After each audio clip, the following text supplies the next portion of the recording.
There it is. All right, I'd like to call to order the Select Board meeting for November 12th, 2024. I'm going to quickly go through the agenda, just so everyone knows our timing. We'll start with community input. If there's anything that people in the community or online want to discuss, we limit that to 2 minutes per individual. Then we'll have appointments, and then we're going to move on at 7:10 to the announcement about the conservation restriction or recreation acquisition of land. And then at 7:15, the Council on Aging and Human Services, we're going to discuss the future planning. And then moving on to 8:15, so that's an hour for that discussion. Incidentally, during that discussion, anyone from the COHS, however you wanted to participate, you can have, it's not just one person, but anyone who wants to weigh in, we'll look for comments. I don't know, but we'll open our meeting, and then you guys can open yours if you wanted to post your meeting. And then we move on to the road maintenance, no, I'm sorry, then the town meeting study committee presentation, the road maintenance draft plan, then administrator report, warrants and minutes, cemetery deed transfer requests, liaison reports, and finally community input. So I'll start by calling the meeting to order and showing and noting that there is a quorum and all members are in attendance in person. And we will start then with community input. Is there anyone who'd like to speak on an issue either related, preferably related to something tonight, but it's open to any issue? All right, seeing none in the room, is there anyone online who wanted to make a comment or speak to something? All right. Seeing none, we'll move on to appointments. It looks like in our packet we had a new appointment here. I can make the motion if you want. Sure. Okay. I move to appoint Stephen Monroe to the position of Facilities Technician for the Facilities Department effective November 13th. Second. Okay. Ryan, is there some background you want to provide us? We saw in the packet. His resume. Yeah, there is. So you'll see Stephen Monroe, who we're putting before you for appointment, is well qualified not only in building and facilities maintenance, but also what we would consider DPW skills, so truck driving. And you might recognize his name. He was once a candidate for a DPW driver and laborer, heavy equipment operator. But in looking at the resume and talking with Steve, we found he'd be a better fit for our open facilities technician position. So you'll recognize this position as Steve Bastick's old position. He served in that role and served in that role well for a long time. This position would assist Stephen and Al and the custodian team on the town side, have some overlap and work on the school side as well. And we will, in conversation with Steve, be taking advantage of the DPW skills in terms of plowing. So a very, very versatile employee who is very interested in coming to work with us. It was a good recruitment, and we're excited to have him start pending this appointment next week. And besides, his name is Steve. I mean, we needed another only hire Steve. Steves, Jims. Are there any comments, questions from the board? Looks great. Yeah. Okay, seeing none, I'll just take a voice vote. All in favor? Aye. None opposed. All right, moving on. It is before 7:10. Is this a public announcement? Do we need to wait till 7:10? We can just start? Okay. So moving on to the next item agenda, which was the announcement and 120 waiver pursuant to Section 301 CMR 51072. All right. Actually, it'd be helpful to get to remind us, give us a little background, and maybe for the public as well. So this position, this comes to us from the state. I talked to town council about this. This is a procedural matter. We really don't have the ability to deny it. We can make it wait the 120 days, and it just needs to be announced publicly. So this is the public announcement for this action from the state, and you can decide to keep that 120 days or waive it. Town council said there's no consequence either way. So normally people waive it, but not taking away that right from the board. And this Do we is know who regarding owns- the 23 acres that's off of East Street, Yeah. right? That Yes. connects to the current Great Brook State I actually Park. thought it was already theirs. I know, yeah. But who owns it, if they're? That I don't know. We don't There's know. no- It's all wet anyway, so it's no use to Town us. land? Is it I eminent thought it was- domain? What Is is it- it? No, I Yeah. thought it was private ownership and someone is donating it. Oh, they're donating. Oh, it probably is the Davises And- then, I because, see. Okay, I got you. yeah. Okay. Is that off Ice Pond? Is that the little No, it's strip off Ice before Pond? that. It's right contiguous to, this is Davis House, Yeah, okay. you know, That Wendy makes sense Davis. to me. All right, great. Sounds Okay. good. So this would Great. be, I think, certainly a benefit for the town, Yeah, as Yeah. far as the state taking this, and then, is that just a crudely drawn map? It is, it will be all No. contiguous with the Great Brook, right? Yes, and it is, Fabulous. yes, and it's part of the whole Tophet Swamp, and and I, there's the possibility that because it enlarges the state That's park, fine. isn't there possible more revenue from the state? Yeah, minor, but yes, it all counts. yes. since- yeah, Well, I- just yeah, every little dollar penny, yeah, counts, right? $1.50. All right, In lieu of pilot, right? It's Yes, kind of- pilot, but we get a pretty low pilot for the entire. Right. all right. Brook Does anyway. anyone want to make a motion? We don't Oh, need a We don't have to motion? Just Just the an announcement.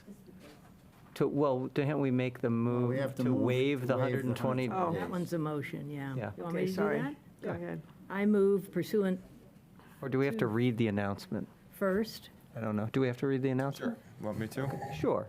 The Commonwealth of Massachusetts, acting through its Department of Conservation and Recreation, DCR, has under consideration the acquisition of an interest in approximately 23 acres of land or other property interest therein in the town of Carlisle. The property is currently open space used for passive recreation. The proposed use for the property will be adding open space acreage to the adjacent Great Brook Farm State Park. A locus map marked Exhibit A, which shows the property in which DCR is interested, appears in the meeting packet. Great.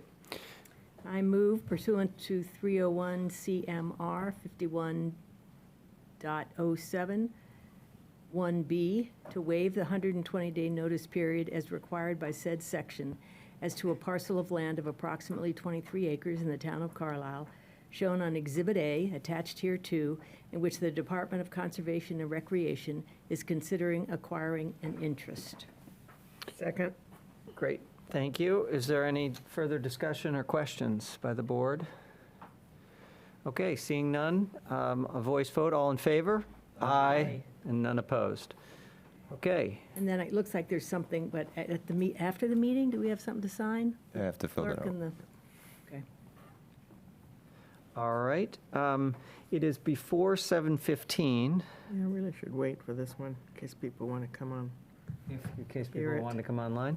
All right, well, if there's Do something the we can do, Cemetery deeds, we could do the cemetery deeds. That's a good All idea. right. it's page 117, if anybody does it. I move to transfer land in the public burial ground at the Green Cemetery described as follows. Lot D, 331, graves 1 and 2 to George Paradises, 24 Milne Cove Road, Milne. Cove Road. Lot D, 395, grave 2 to Roger Burgess at 423 Autumn Lane. And I move also to correct an administrative error of deed 710 issued 12/15/2017, owned by Chin Lee of Carlisle, Mass. Correct the lot number to Lot D236, erroneously recorded as Lot D239. Upside down 6. Second. Okay. Any questions on these? The one question, Ryan, is they're always checked for residency requirements, correct? Okay. All right. All in favor? Aye. And none opposed. Okay, We do the minutes, too. Minutes. let's do the minutes. Oh. I saw that Kate had made some I did. spelling. Yeah, well, Correction. Carlisle wasn't correctly spelled. Good. It was spelled Carlisle. Yes, that was, and so I move approval of the minutes of October 22nd and those of October 24th as presented Amended packet. in the amended packet. Second. Okay, any other comments on them? Yeah, I have a comment on the second one. I gotta find it now. So there was, in the budget section, it said something about excluded debt, so-called Prop 2.5, but isn't 2.5 is not excluded debt, right? I'm sorry. The Fred. reference Oh, seemed I know where you weird. mean. Yeah. Do you have a page on that? Yeah, we'll find it in a sec. It's in the It's in second meeting on second the meeting, okay. subject of. Directions for the Finance goals. Committee. Yeah, that one, right. Here it is, 1, 2, 3, 4, 6th paragraph. The board discussed the limited leverage they have considering the fixed cost increases. The board concurred they do not want to lower the town's bond rating or greatly reduce levy capacity. They further concurred that they want to avoid an operational override. This is not debt exclusion, otherwise known as Prop 2.5. Prop 2.5 isn't that the 2.5%? That's not anything to do with debt exclusion, is it? It is. So there's 3 ways to override Prop 2.5. You can do an operational override, which is permanent levy increase. Yep. You can do an increase or an override to increase for debt purposes only, or for an outlay of a single purchase. So excluded debt is an operational override, is not an But operational. that is not otherwise known as. I think there'd be a more Yeah. elegant way to say that. Or I would strike that reference. Maybe just strike Just say that. this is not a debt exclusion. Just not a debt exclusion. I mean, it's nothing really. We didn't really say anything. It's just, I would remove the entire thing in parentheses. We just want to avoid an operational override. We don't want an override, right?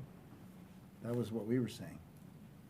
I wouldn't Okay. get tangled up in the weeds about props and, You want to just move to amend that? sure. I move to strike the second half of the sentence in the 6th paragraph under directions for the Finance Committee in the minutes of, 5th paragraph 5th paragraph. of 1024. 1024 to read, to end with the phrase, they further concurred they want to avoid an operational override, Period. period. Second. Okay. Any discussion on that? You find everyone fine? Okay, all in favor? Aye. None opposed. And that was the amendment of that, but we'll vote to accept the minutes? As amended. As amended, yes. All right. All in favor? Aye. Okay. None opposed. All right. That's it. So we have 3 minutes. 3 minutes. We'll get I started. think you Yeah, could start I on think that. we can get preamble. started. So a key member came in. So why don't we get started with the Council on Aging Human Services. We're going to discuss the future planning, and I think we have the board here if they want to open their meeting, if you have a quorum, or if you don't have a quorum and don't need to, that's fine, but whatever's, But then don't deliberate. You can't deliberate. don't deliberate. Okay. Okay, well, if you want to, it's helpful to come forward, but you can also, just to somewhat hear, I think, for the people on Zoom and potentially see a little bit better, if a couple of you want to come forward, but as I said, if you wanted to all participate, you're welcome to do it any way you want to do it, so. You're next, right? No, John's next. John's next. And so look at the PowerPoint up. Right. So I'd ask you to each, please introduce yourself before you speak, just so that we know who we're talking with. And your address is helpful, too. Okay. So my name is Tony McBride, and I live at 76 Pheasant Hill Lane. Perfect. I'm John Ballantyne, I live 268 Fisk Street. Carol's gonna talk soon also. Okay. Carol? Do you want me to introduce myself now? Sure. or- Sure. Oh, sure. I'm Carol Brunei, and Director of the Carlisle Council on Aging. Perfect. So they're gonna Put make a that, presentation. Is that the wrong angle for no, me? just, yeah, there we go. Okay. All right. Welcome. Okay, well, thank you. Thank you for having us here. We're really glad to be here and to have this conversation. So it's an important one for us.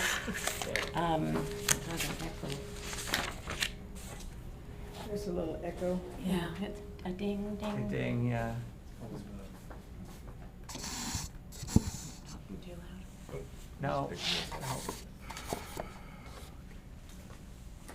So I thought, I mean, I know that we're here for a conversation about COAHS and about maybe community center, but I thought how we would probably start is by talking a little bit about COAHS, its services, what we offer now, then how we anticipate that those services might change as the senior population changes.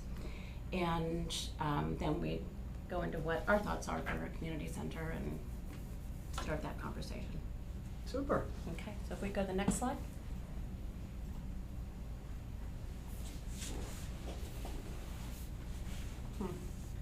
That's, I think you're Two missing slides. Out of one. sequence. that's,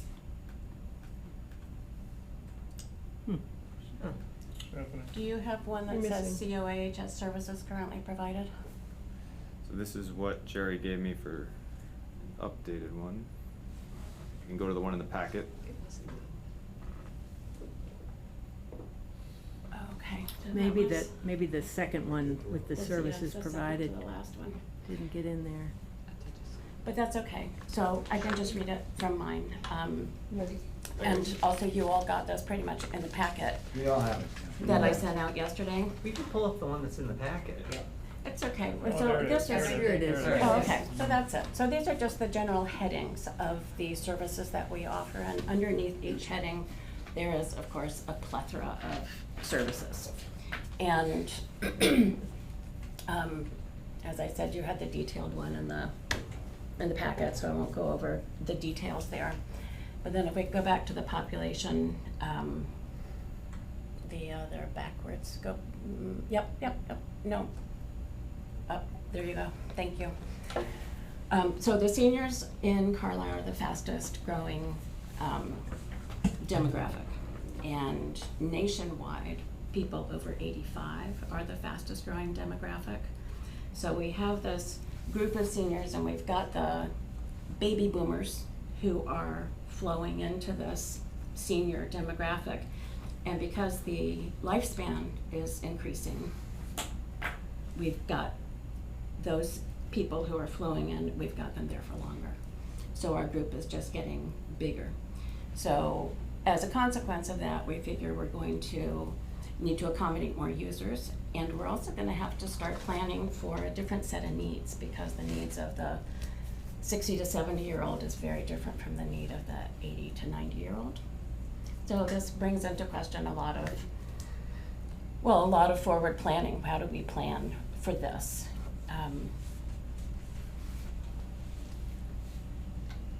So Carol, so from there, I think we'll go to Demographic. John to talk a little bit more about the demographic. So, Verna Gilbert and I have been collecting this data for over 25 years, and I've been using it also in a basic, helping in the schools plan for what's happening. But I think it's important to step back and look at where we were in 1980, where there are under 300 seniors over 60. And most of this was the younger families. This was relatively inexpensive place to come and live and raise your family. And that's when you saw the huge increase in the school population, which went over, CPS went over 800. And so you see that big jump in the line into 2000. And then what happened is, guess what? The younger families got older. And so you have a huge drop. And the reason I use the 25 to 40-year-old group is that is largely the first childbearing group. And so obviously there are older parents here too, but you look at what's happening in terms of the childbearing group. And so what happened is that Carlisle became not the first home that you move into, but your second home. So that basically, as you know, it became more expensive, and it was no longer the bargain that it was in the 1980s. And so we had a real change in the demographics. And over that time, and as you look at it, the senior population grew so that now we're 1,800. So that's what's kind of, so suddenly being a semi-rural town to what I would call a rural suburban town, or whatever we want to call it, and an expensive one, which we didn't used to be. And so that's sort of pretty dramatic. And as you see, if you had contested elections, suddenly the senior population is 33% and not 7%. So this is a very different sort of makeup. And then projecting out, and these projections are based on the work that UMass does off of census and sort of the breakdown in census. Projecting out 10, 15 years, you're going to see a town going from 5,500 approximately to 6,500, and the school population just going up a little bit. And as you know, I've sort of talked about how that could be going up over 700, and the Carlisle schools have to look at that. And the seniors basically staying at at its 30% gradually as the baby boomers age and leave. It's going to decline, but that's kind of, we have a changing mix.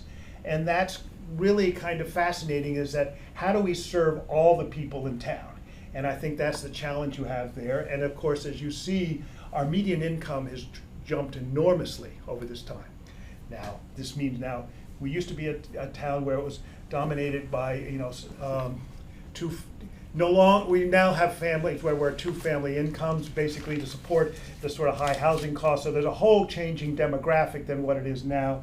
And we've done a really good job, as you all know, managing our taxes. And it's been really hard. And even with the two school building projects, after school building projects, which we knew was going to be a big jump in taxes, we've held basically steady in terms of real income and whatever. So this is the town that we're looking at now. And so the question is, how do we plan for the future over these next 10 or 15 years? Because any capital project is at least a 20-year project. And I know you guys are all sort of looking at today's budget and what do we do that? And Ryan's been trying to move us along to think out 5 years and how do we do the police and fire. I do remind the police, when I came here, were in a trailer. So this is a very changed town. And so it's kind of that stepping back is how do we meet all these needs? And in terms of income and in terms of taxes, yeah, we could afford it, but there are obviously pressures. And I think we're all very aware of those pressures and try to manage that. And that's really the sort of issue I think we've got. But to me, as a numbers person, I just look at these demographics and say, wow, that's pretty amazing change. And then how do we think out going forward? I think the challenge we have is that, when and how is this increase in population going to happen? And, we know we have the MBTA, we have other sort of zoning things, and so there will be some increase, but we don't know how and when because it's pretty expensive. So it may be not until 2035, 2040 that we hit this 6,500 number. But that's kind of at least what we're thinking about. And I think that's a very good backdrop to think about, our whole population, how do we meet all of their needs? And obviously the 33% or 1,800 people that are over 60. So. Would you mind if we ask questions? Oh, along the absolutely, way? please do. Does anyone have any questions so far on this or anything else? I guess one question, John, thank you for all this, is your theory that we will grow to 6,500 is based on? Based on the number of buildable lots that we identified in the master plan, which is about 300, 350, and the MBTA, which is of course going to be a change in zoning. So essentially, you've got a possibility of 300 to 500 units coming on over a period of time. 95. No, total. The existing lots and the MBTA. Oh, that exists, okay. So you're looking at the total, I did- sort of I the build out just with didn't our want people to current think that zoning. Now, MBTA then is the gonna question come. becomes, what's the size of the family and who moves in? And so what we've been seeing, at least looking at the demographics, is generally people will move into town and it will be, average size 3, maybe 4, they have 1 child, And again, that's the big thing we don't know, if it's gonna be a 1-child or 2-child family. But that's the sort of big uncertainty. I wondered on that, is you have over 60, and you started by saying that the needs are gonna change because there's 60 and 70, but as you get to 80, 90, your needs change. Correct. And here they're lumped in as everybody over 60, but do you have any kind Yeah. of data about does it drop off if you hit 80, do people leave town, or are they starting to? Yeah, I or do have that, something I like didn't bring that whole full chart, but yes, they have, partly we use over 60 because that is what COHS identifies as its target group. Yeah. Obviously, from a need standpoint, it's over 65, which used to be the retirement age, which obviously we know is not, is a smaller group. It's still 1,300, so there's a large group in the 60 to 65, and then it's about a total of 1,200 in the over 65 if you look at it. And if I can recall, then it just tails off. And I've got those breakdowns, but I didn't. But relative to the needs of that, if you parse that out over a time phase like you have here, would that mix, the big spike up in the 2000 to 2020 it's guys like us who flipped from the 40-somethings to now the Right, 60-somethings. A lot of that happened, right? Right, So they got a few more years before they get to that high needs. correct, correct. But do you have a sense of like that mix, like you, right now you said what, it's about 1/3 sort of the younger seniors and 2/3 the older seniors, did I get that? Correct, yes. And in 10, 15, 20 years, it's gonna be. Well, I mean, the yeah, other way? you know, it's a normal sine wave, right? Yeah. Right, so basically, and Carlisle is unusual, is actually people stay here. Everybody thinks a lot of people move up to this point over the past 30 years. Yeah. People actually like Carlisle, they stay here. And so there's this whole aging in place part that we haven't, you know, which is a big issue, and I don't think anybody's figured out how the aging in place is gonna work. I think that's a really critical issue that the COAHS right now is looking at, which is this aging in place. What exactly does that mean? And people really want to stay in their houses, and they can stay in their houses if the tax rate stays lower. If it goes up, they're gonna have a real problem and have to leave. So it's this balance, and then we're developing programs to help people with services like fall cleanup and shoveling snow and doing the kind of home maintenance that you Right. do up to a certain point and then you just can't. And then you either have to move someplace else that's has less work and, you know, is less taxing, or there are services that kick in. So that's part of what we're kind of playing with in this picture, is what does happen to that really older Yeah. demographic. So maybe we could move to the service part of this then, too. I mean, Okay. this is really And helpful so- to understand the demographics, but. And I have a worksheet with all the breakdown, but Yeah, I was just saying, part of this is also tied up with housing Yes. and housing types, and, so. What they do going forward. When we talk about this, we should not forget about the housing Absolutely. portion, because I think it's critical to the, yeah, and you might have a COA center with housing around it, you know, so you can have a Yeah. very different sort of compound rather than, you know, if you, so there are lots of things to think about, think through, that could be exciting. And Angela, where's Angela? Keep it, nudging me on that. So, yes, this part here, this chart with all these numbers kind of tells the story of the Council on Aging, where we are and where we're headed. 1,733 was what we measured at the beginning of the year for the number of people over 60 in the community, which is a third, as was pointed out. The state average, I think, is about 25%. So we are certainly above average in Carlisle. And I think it's important to kind of just think about for a minute, you know, there's often a lot of pejorative statements made about the old, you know, the graying of America and all that type of thing. And, but there are a lot of ways that people over 60 are contributing to the community. First, as was mentioned, a lot of people grew up here, or didn't grow up here, but raised their families here. Their kids grew up here. They've been here for a long time. Those people really know the community well, they know the history well, and they are really woven into the community and support the community. We do have a lot of people who have moved here recently. Many of them have children who are living, you know, raising their own families in Carlisle, so they are a big source of support for those people. In addition, it's very clear that people who are often in retirement or semi-retirement are volunteers in town, and I'm sure you can see that on many of the boards, committees. Yeah, all of the boards, committees, and volunteer things. Is people over 60 are involved in the community. They care about the community, so that's a really important source. And also, there are an awful lot of people over 60 who work part-time, and they're often working in positions that are very valuable for the community.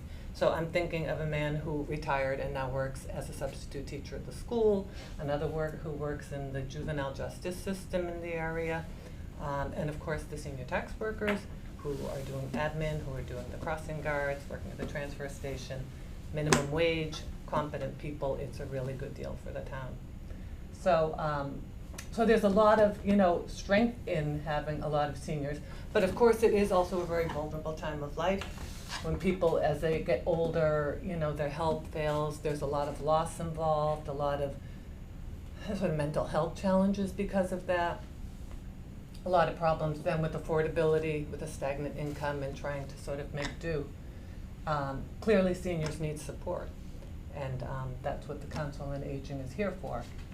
And I do believe actually that Carlisle does a fantastic job supporting the seniors because they are paying for our salaries, the town, for the majority. And we also have the Friends of the Council on Aging, and we have the Concord Carlisle Community, well, it was the Community Chest, now it's the Concord Carlisle Foundation. And they covered 19% of our programming costs this year, so it's a The really foundation does. big number. The two of them combined. Combined, okay. Combined, 19%. We couldn't do it without them, so we have a lot of support. And you can see this when you're looking at the chart, because look at how many people we're serving, 920 people. Now, some of those are frequent flyer types who come every week to some of our events and who are there again and again. But a lot of people do just check in with us maybe 1 or 2 times a year, you know, because they need shine counseling, they need a piece of medical equipment, their flu shot, whatever it might be, you know. There's different things. You can also see the total in events per month is 80, which is a really high number. We have a lot of different services and events that people can come to. There's a lot of interest, there's a lot of different needs that people have, and we try to cover them all. And the last figure this year is the 5724, that's the sort of the uses, the number of times people have encountered us. And if anything, this number is underreported because sometimes when you're in the middle of helping somebody, you can't be entering it in the computer, you know. We do our best to get everything in, but we're really there for people because we're able to. We have that support from the community. And as the population increases, as John was talking about, we intend to keep on doing that. And as you'll see on the next page, we want to do that, but we have a big, big challenge. Flipping here. And that is, we do not have dedicated space, as everybody knows. We have 9 different locations that we're using, which keeps us running and keeps us, you know, Miriam especially, who does a lot of the programming, is always sort of checking out the schedule and thinking what will work here and what will work there. But more importantly, it's a challenge for the different older adults who are coming to our programming, because they have to check where is this program going to be and figure out, do they know where that location is? And then exercise always meets here in the Clark room, except for when there's elections. Sorry, you came to the wrong location today, you're gonna have to go over to FRS and that type of thing. It's a challenge for people. We all do our best and we do a pretty good job, but it's definitely a challenge. And one of the challenges is that we are having, it really gets increasingly difficult to find a place to hold a new class. There are different things. When people bring up ideas, they would like to see this or that, we try to find space for it, and sometimes it's a big challenge to find the right size space at the right time. And also, it's a challenge for us to oversee them, because if you have one location and there's a room here and a room here, and you have 2 different activities going on, you can pop your head in, how are things going, you know, can we help you out? But when one is over in Village Court and we're here or down at Benfield or something, it makes it really very difficult. Finally, not having the dedicated space is a loss in that it's much harder to create this sense of community. We certainly do our best, and a lot of our programming helps a lot. You know, people come into a lunch, they get to know each other, it's fantastic. But when you have a community center, you have a space where somebody can just come by. They don't need a reason to come, first of all. And even if they do have a reason, they may be coming for coffee or meeting up with a friend, they might bump into their neighbor who's doing the exercise program. And it just helps build this connection with other people, helps combat loneliness, and just makes it so much easier for people who are older and who have experienced loss and are trying to do their best to deal with it. So I think we can go to the next one. Next we Carol, have. do I have Oh, a sure. quick question? Maybe it comes up later. I looked through this, but I wasn't sure that I saw it. Of all the people that attend different programs, do you have a sense of how many drive themselves versus or carpool with somebody in their own car, and how much the COA is providing transportation for the ones that are here in Carlisle? I would say certainly at least 90% come by themselves. We do provide transportation to people to events, but really the main reason people want transportation is because they need to have a medical appointment. Or outside of sometimes town. shopping, we have a shopping trip. But often people want to drive as long as they can, that's what it comes down to. And so if they can't drive, often they're not able to go out so easily. So we do transport some people, but the vast majority of people are driving themselves. Okay. So this is our calendar for November, and it's color-coded to show the different locations of things. And you can see that there's many colors, it's very bright, we're all over the place. And I'd just like to emphasize again how important it is sometimes to have a dedicated space, a place where people can know they can come. Because we have, for example, an excellent, chair yoga class at Benfield. And it's wonderful, we tried to make, advertise it and everything, and many people do go. However, it is at Benfield Apartments, so some people don't know where Benfield Apartments is, and they might ask us, but they might not.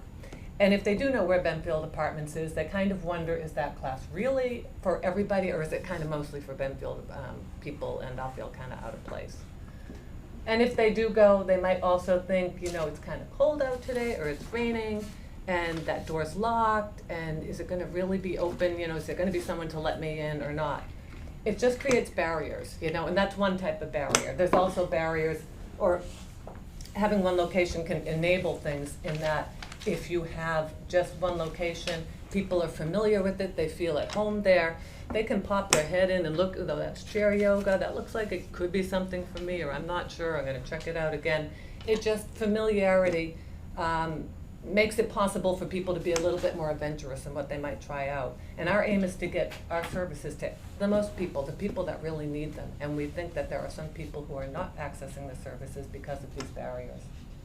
So yes, we think the community center would be a really helpful thing for us. I think it occurs to me that what you're saying when you feel like that getting rid of barriers is creating a safe space.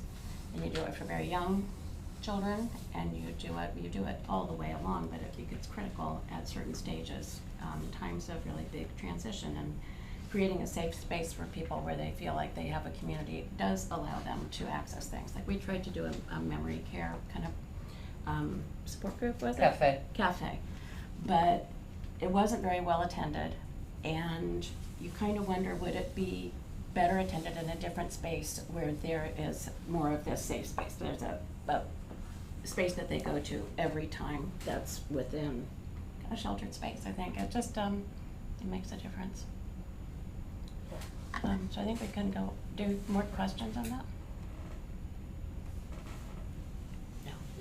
So this is my documentation review, which was very meaningful to me because I'm a newbie in Carlisle. I've only been here 10 years, and so I missed out on a lot of these conversations. But when our board started, we're looking at planning for the future, and we know that we know that we'd like more space right now, and we know that we're gonna need more space in the future. And so we started this conversation again about a year ago, and I learned this is, not a new conversation. It's gone around a number of times, and there were people who referred to all these documents. Well, that happened in the, 2009 survey, and this was in the 2019 proposal, and so I accessed these documents and I read them.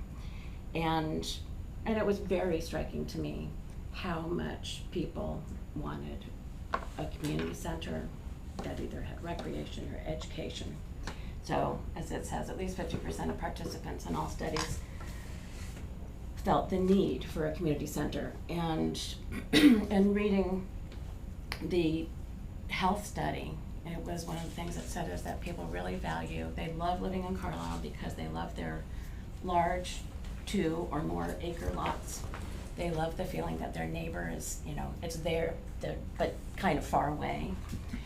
And the good part is that you get to feel like you have all this space around you, but the negative that was identified is that unless you have children and you can connect to the school, or unless you're really into volunteer work where you can connect in places like this, there weren't a lot of opportunities to connect. There wasn't a place to go. So the things that they identified as things that they would want would be someplace. It could be either some kind of a pub or a little restaurant or a cafe or a community center.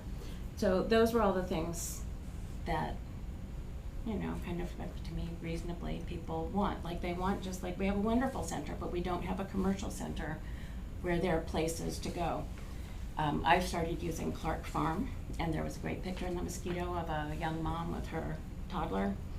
She'd been hanging out with some other people at Clark Farm. It was a gorgeous fall day, and people use it a lot. But once the weather gets cold, there isn't a similar place to go. You can go to the library, but you can't eat, you can't drink, you can't give your kids snacks. So it's a different, libraries are great. I've spent a lot of time in that children's room. I love it, and the librarian's great, but it's not the same as being able to have a place where you can go hang out and drink a cup of coffee and talk to your friends and let your kids play. So, so the end result of this was I thought this really is an old conversation, and the jury wasn't really out. They had come, to a conclusion that they really wanted that we really wanted a community center. So then I have a question. So then it was written into the master plan. So all throughout the master plan, and all the plans within the master plan, community center is written into that. So what is the responsibility? I know that we got to the huge project creating the master plan, and you've got these goals identified.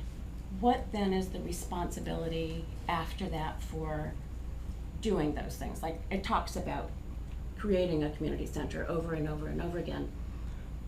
But what is the consequence of being in the master plan? Is there are people beholden to follow through and try to make these things happen? Well, I'll kind of answer that, just if you're addressing it. The master plan is a wonderful document, and it was provided to us by the townspeople. So it's, and we look at it as the select board, and maybe I can have everyone else weigh in on it. But it's an important document to let us know kind of what people want to see in the future, and kind of a pathway, a roadmap to what is possible in the future. And to get there, there were 5 different criteria in there. And I thought that, to me, was one of the most important things, showing, just because you may focus on financial or fiscal sustainability, there are other components to our town, caring community being one of them, which would fall under this. And so, it really, I think, is a more holistic view of, our town and what's important to the residents. Now, there were different, things that people wanted, and there were suggestions along the way. What we've tried to do is have our goals work with that type of framework, and we're going to evaluate that. And I think most boards and other committees in town use that as somewhat of a guide roadmap or a guidepost to kind of say that's where we're headed. There's nothing though that can enforce that. There's nothing binding.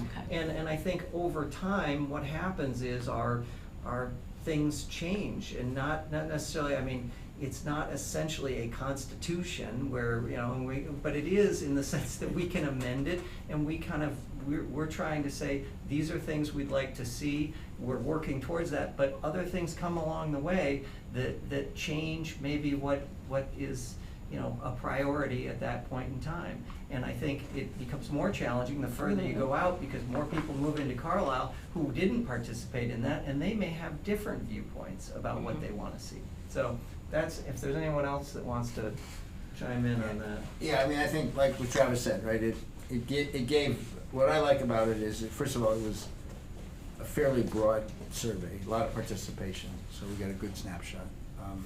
It was preceded, or it was accompanied by these kitchen table conversations, so there was a lot of in-depth, small group discussion, and a lot of thought was put into the construct of it and themes and all that.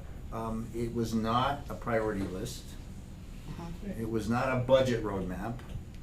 It was not prescriptive and you shall do this, right? It was a broad-based thing. So we have, and we've encouraged other boards to adopt those those guidelines in setting priorities, and this is one of them.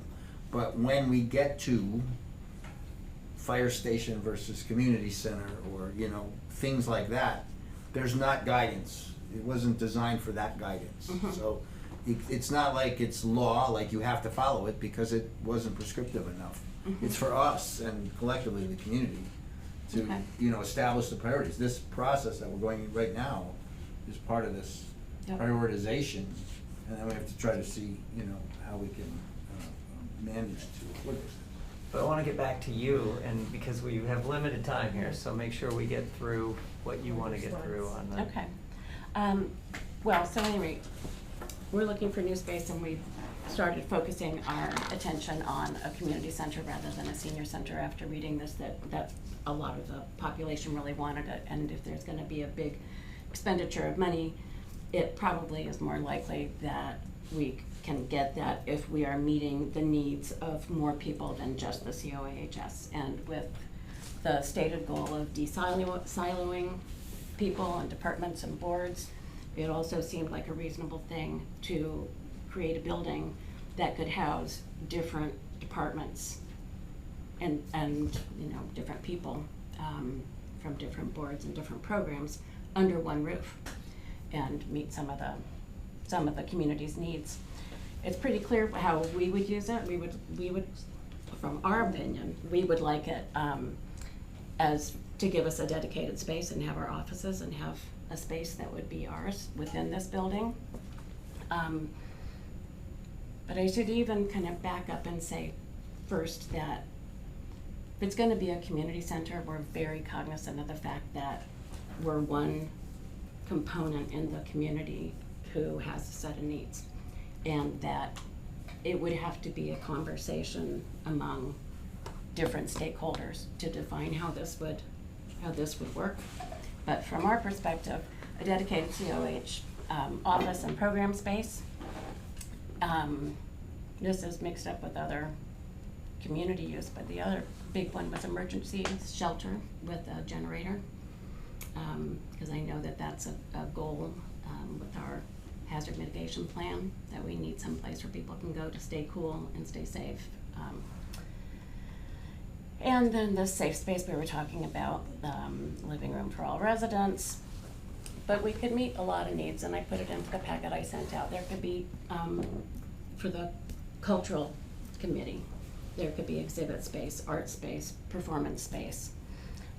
We would like to eventually create a program, kind of a day program, probably with an outside vendor for people with memory problems. I mean, that's a huge, huge help as people age, and if there are couples who are aging and one of them has, I've worked with one couple and one of them has memory issues and he does all the shopping and sometimes I go and I stay with her. But if he could drop her off at a place, she's social and very pleasant, and then he could have his day. I mean, it's like, you know, Alzheimer's Day Out is something that is just enormous for people, for caregivers. Having an accessible outside space is very important. I know it's come up with ADA accessible space for children, but also for adults.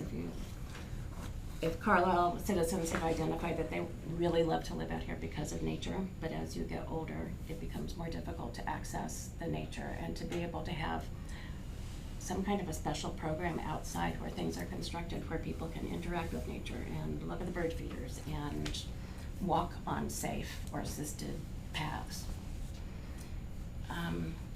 Voting, we might need more voting space, and so to have larger space for voting.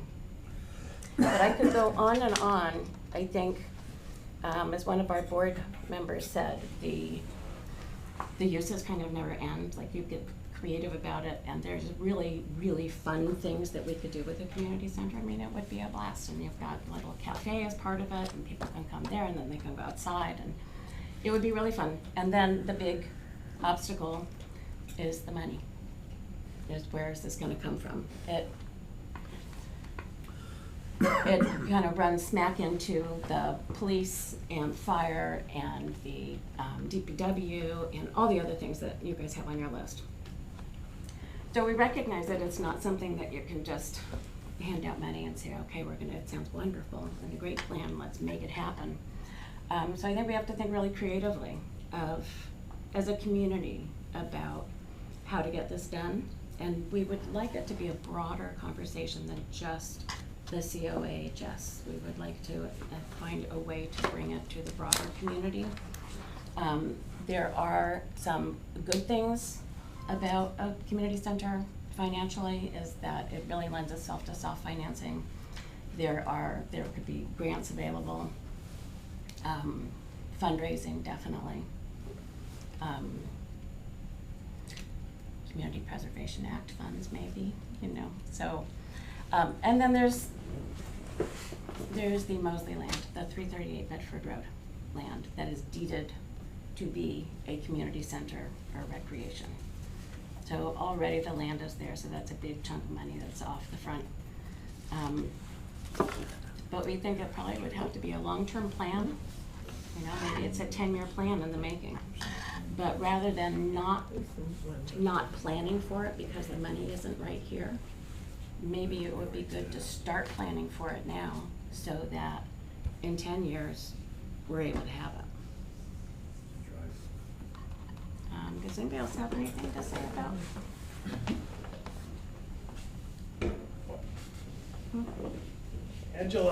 Angela and I had a email conversation that was not a deliberation.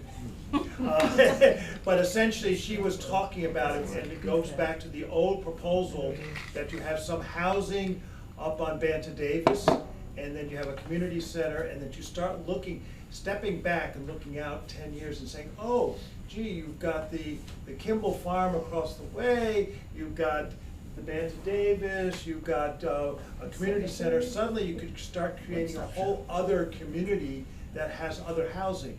And I know at one point, 30 years ago, you know, I talked to the Kimballs about creating a more concentrated development with Brigida. And so I think thinking out and saying, what is it going to look like in 10 years? And you say, oh, wow, if we have more housing there, maybe have the worker housing, we have a community center. And suddenly you say, okay, there are 30 or 40 housing units in that area that start meeting a lot of people's needs and then start meeting the senior needs and things like that. So I think, you know, it's very easy to get caught in the here and now and say, okay, let's kind of, and you know, this is what the master plan was trying to do at one point, is create other senses of what things could look like. And if you go back to Benfield, 70 years ago, we decided not to run the pipeline through the center of town and have a bypass. And so that therefore that we have a community center. So I think that's the ways to start thinking. We've got to say, okay, what could be done with our existing parcel of land and with other things, and sort of, and again, what Angela was suggesting to me is how do we have more housing and a community center together? Mm-hmm. So I think there are lots of creative things to do, but that takes money and real thought and charrettes and not just kind of us talking. But that's. So we can have the focus conversation for ourselves around senior center space. How can we just do our space? And it's complicated because there's not a lot of space out there that could fit our needs long-term. Can you just go into that a little bit? Because I know that's later in your presentation, maybe we're going to talk about it, but there's a whole section on the COHS services. So and it was a number of bullet points talking about financial support, food service, transportation. Tell us about those services and the growth that you see in that or not, or what you're offering, because I think it's helpful, because we're not as familiar with it, or I'm not, just to understand. Are you more interested in what's current or Yeah, how it's I'd growing? that would be Sure. helpful to know a little bit more. So a lot of what I've talked about so far was like the sort of the programming, the, you know, educational, wellness, all that type of thing. I didn't really talk so much about sort of the social services, I guess you could say, more the supports. We have a lot of financial supports. This year we have rental assistance ongoing. We have property tax assistance this year. We had used ARPA funds before for heating assistance.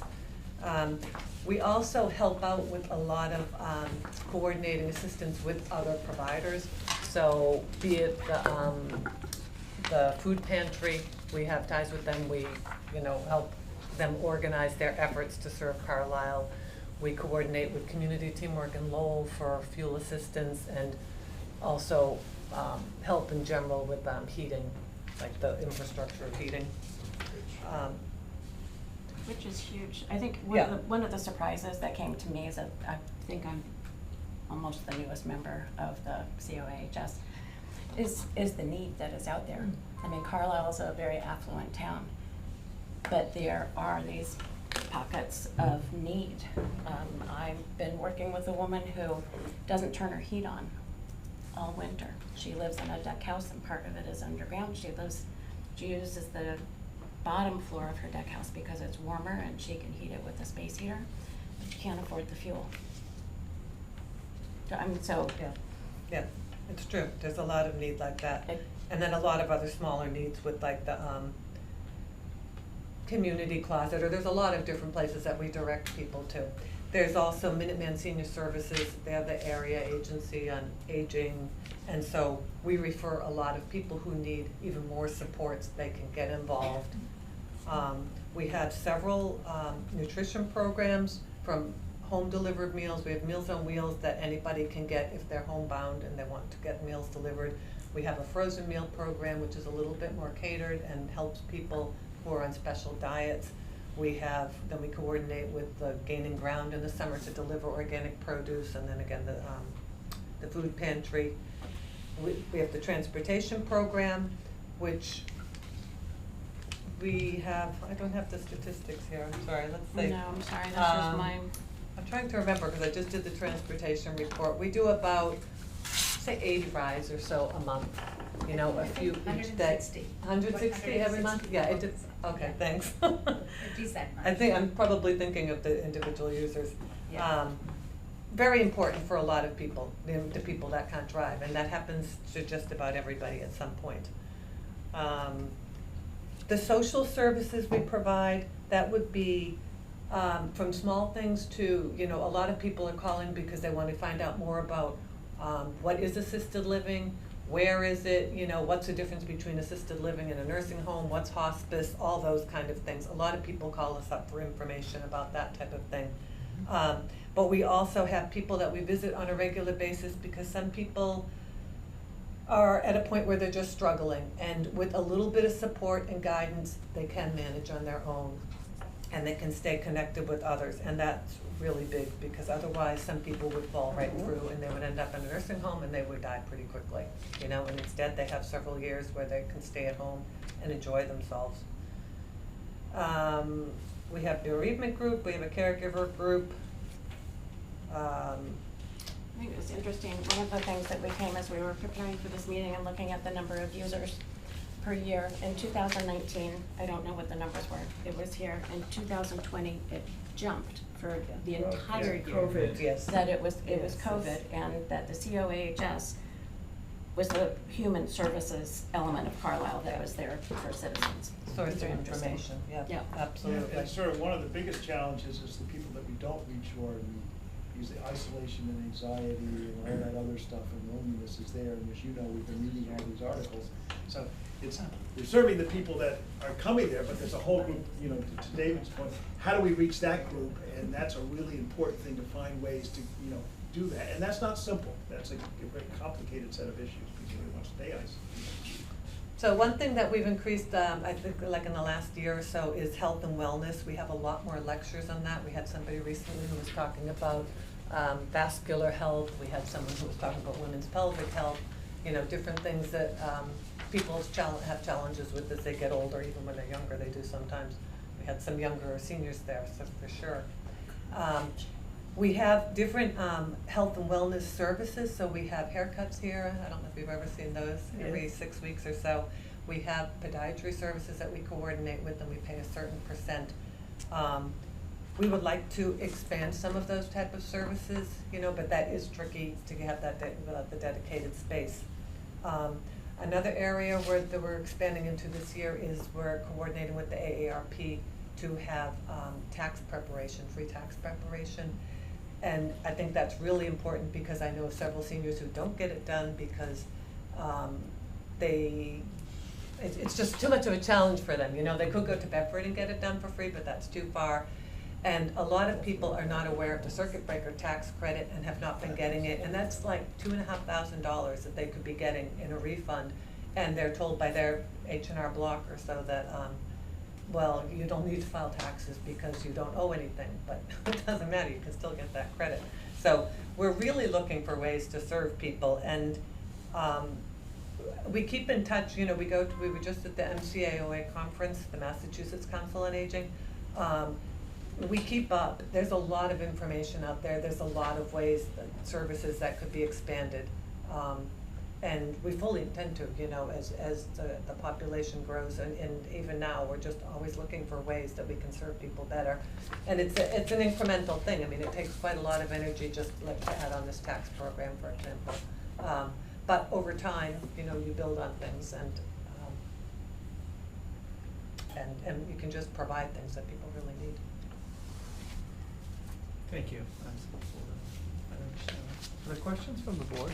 Or, Mark has his hand Yeah. Before I go to Mark, I just wanted to see if the board, if there's anyone or. Well, I have one,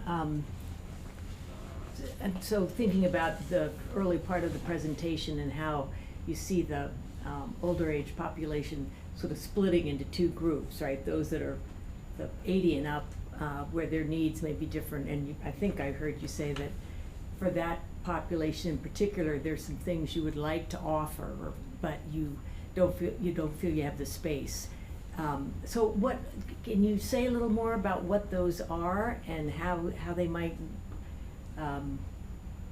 you know, be incorporated, I guess, into your current programming? You're talking about the older group. Yeah, Well, because for let me ask if I'm correct about this.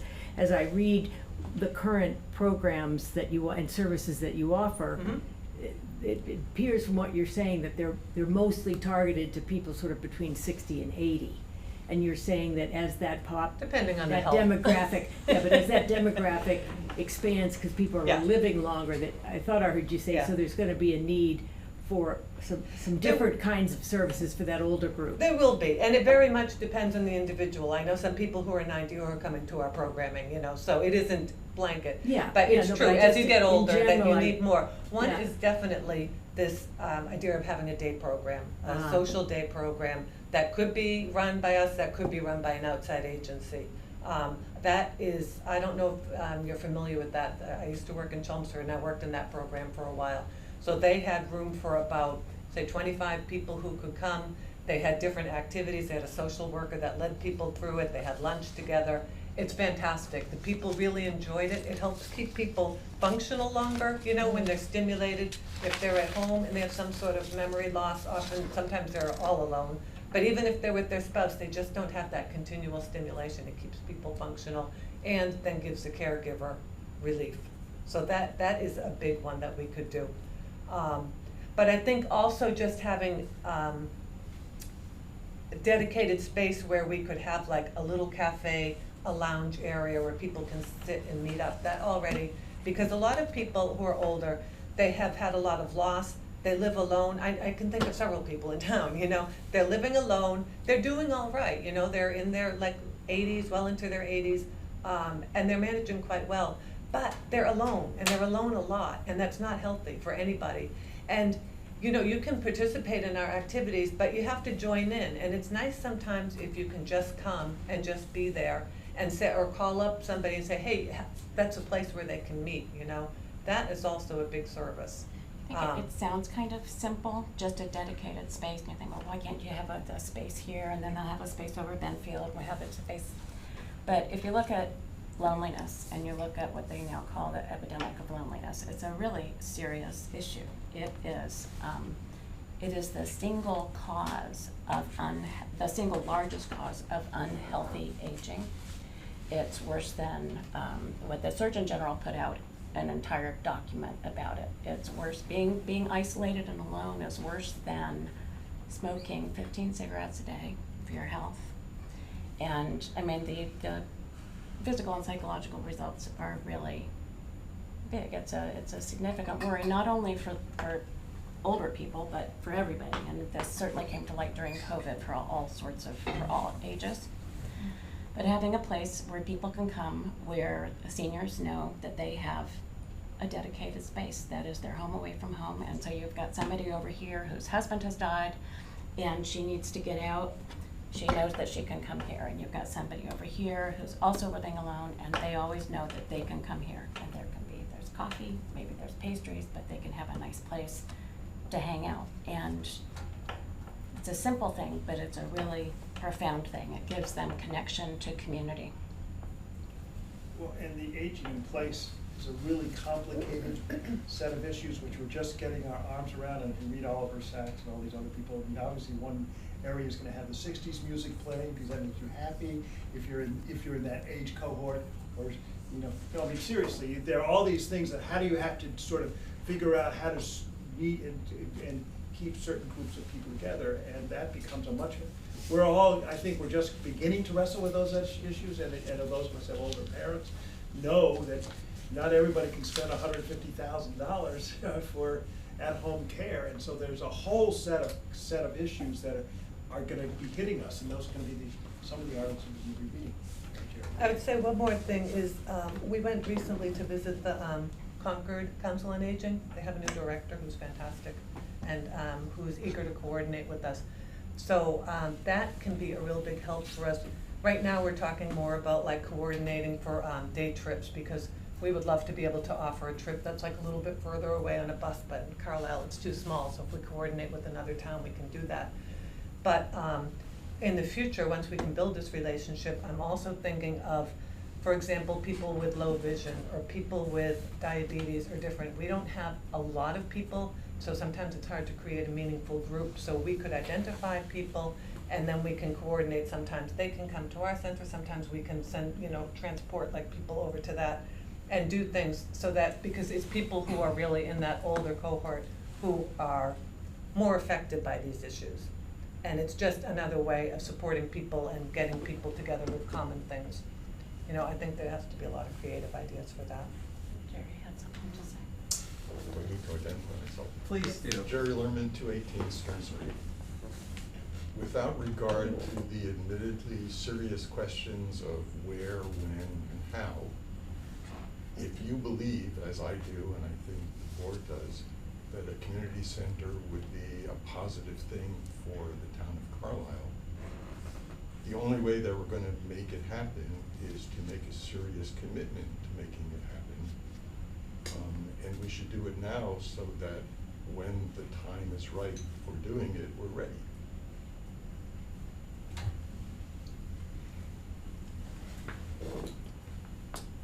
If I can say. Yeah, please identify yourself though, please. Beth Single, 265 Kimball Road, Carlisle. I just read the Lincoln plan. Town of Lincoln, they just had a senior center meeting. And basically, it took them 10 years too. Council on Aging there needed the space. And I was looking at their documents, and basically, the select board had to take over, and they had to kind of initiate all the different departments to check with them what the other needs are that the community center can fulfill for the other departments. So this is something we as a department cannot do. It has to come from you.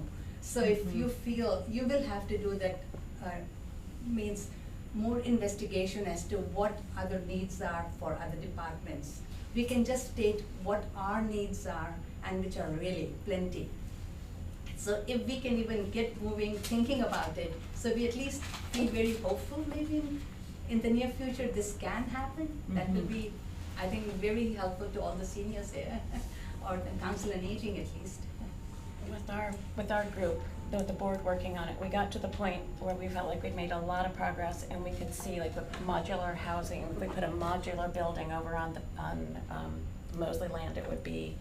And if we started small with like just a senior center, but we planned intelligently so that we could then over the next 10 years add onto it, then that would be a way of, being fiscally responsible, but also planning for the future. But then we got into the community center, which is a bigger thing, and then our next job really was to talk to stakeholders. And we had done so much work getting to that point.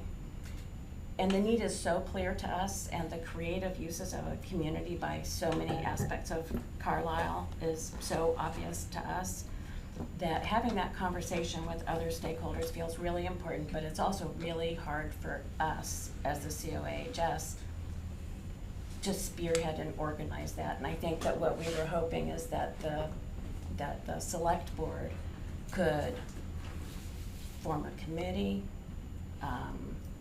to look into it, to help facilitate it, so that so it's not just the COAHS driving this, but we get other people from sustainability and cultural council and other people who would be interested, who can work on this together. It shouldn't just be a COHS driven thing, but it should be members of the community in a structured way, looking into the need. And it's kind of all open-ended, right? You get everybody in there, and then it gets way more complicated, and there are a lot of people who have a lot of needs. But that's, I think, the way that it has to happen. But we've got the COAHS has our own board stuff that we have to do, and we're just putting an inordinate amount of time into this piece because we think it's really important. But it would be really nice to hand it over and get some structural help to bring other stakeholders into a conversation. I know we're gonna be tight on time here, and you're, yeah, I wanted to make sure I talked to, let Mark Lepton, if you'd like to speak. I see your hand up. Thank you, appreciate it. And thanks to the Council on Aging and Human Services for. Mark, we can't really hear you very well. I don't know how to fix that. I'm right in my microphone. Okay. I'm at 105 Wolf Ark Road. The co-chair of the Carlisle Cultural Council. We are extremely interested and very happy that this conversation has been revived. Turns out we weren't involved at all in the feasibility study that was done before, but we can bring a lot to the table. There's a lot of creative people in this town, as we know, and we have a lot of needs for space that are bigger and more available than those that are here in town. We're talking about the library has a great art committee and they do great exhibits, but even with their planned expansion, there's severe limits on the number, the size, the accessibility of artworks and things like that. So we're really, interested in trying to have a space that does all the things that have been enumerated by the Council on Aging and Human Services, but also to support larger activities, performances, exhibit space of a bigger size, workshops, lectures, a maker space, cooking space, place for movies, without having to be at the mercy of the competing interests and the scheduling conflicts, usage limits that are inherent in using the religious spaces and the public school space and the library. And I know, speaking with folks at the library, and that even they run programs that are more well attended than their facilities that can support. So they're out looking for space on occasion as well. But I just want to encourage that with a long-term project like this, that there's no time like the present to actually put a team together and start to figure out, how groups would use a space and interact with each other, and also obviously the heavy fundraising lift that would have to be accomplished. But by bringing a group like ours, for instance, together, there's probably some grant money out there. I'm not promising, but based on specific kinds of use, those you can have those conversations, and there are channels out there. So I just want to encourage that we move this. And even though we are all occasionally beat down by the tax picture, the facilities picture, all that stuff, this is fundamental community need that's been pretty well articulated. Thank you. What? Yeah. Well, it was Verna Gilbert, 17 Pheasantville Lane. Yeah. I was also talking, once this gets more formalized and blessed by the select board and the committee, we can also start doing some fundraising just to get the, we can't do it now because things are way too amorphous. Nobody's gonna give us money, so that's just another impetus to get a move on. Yep.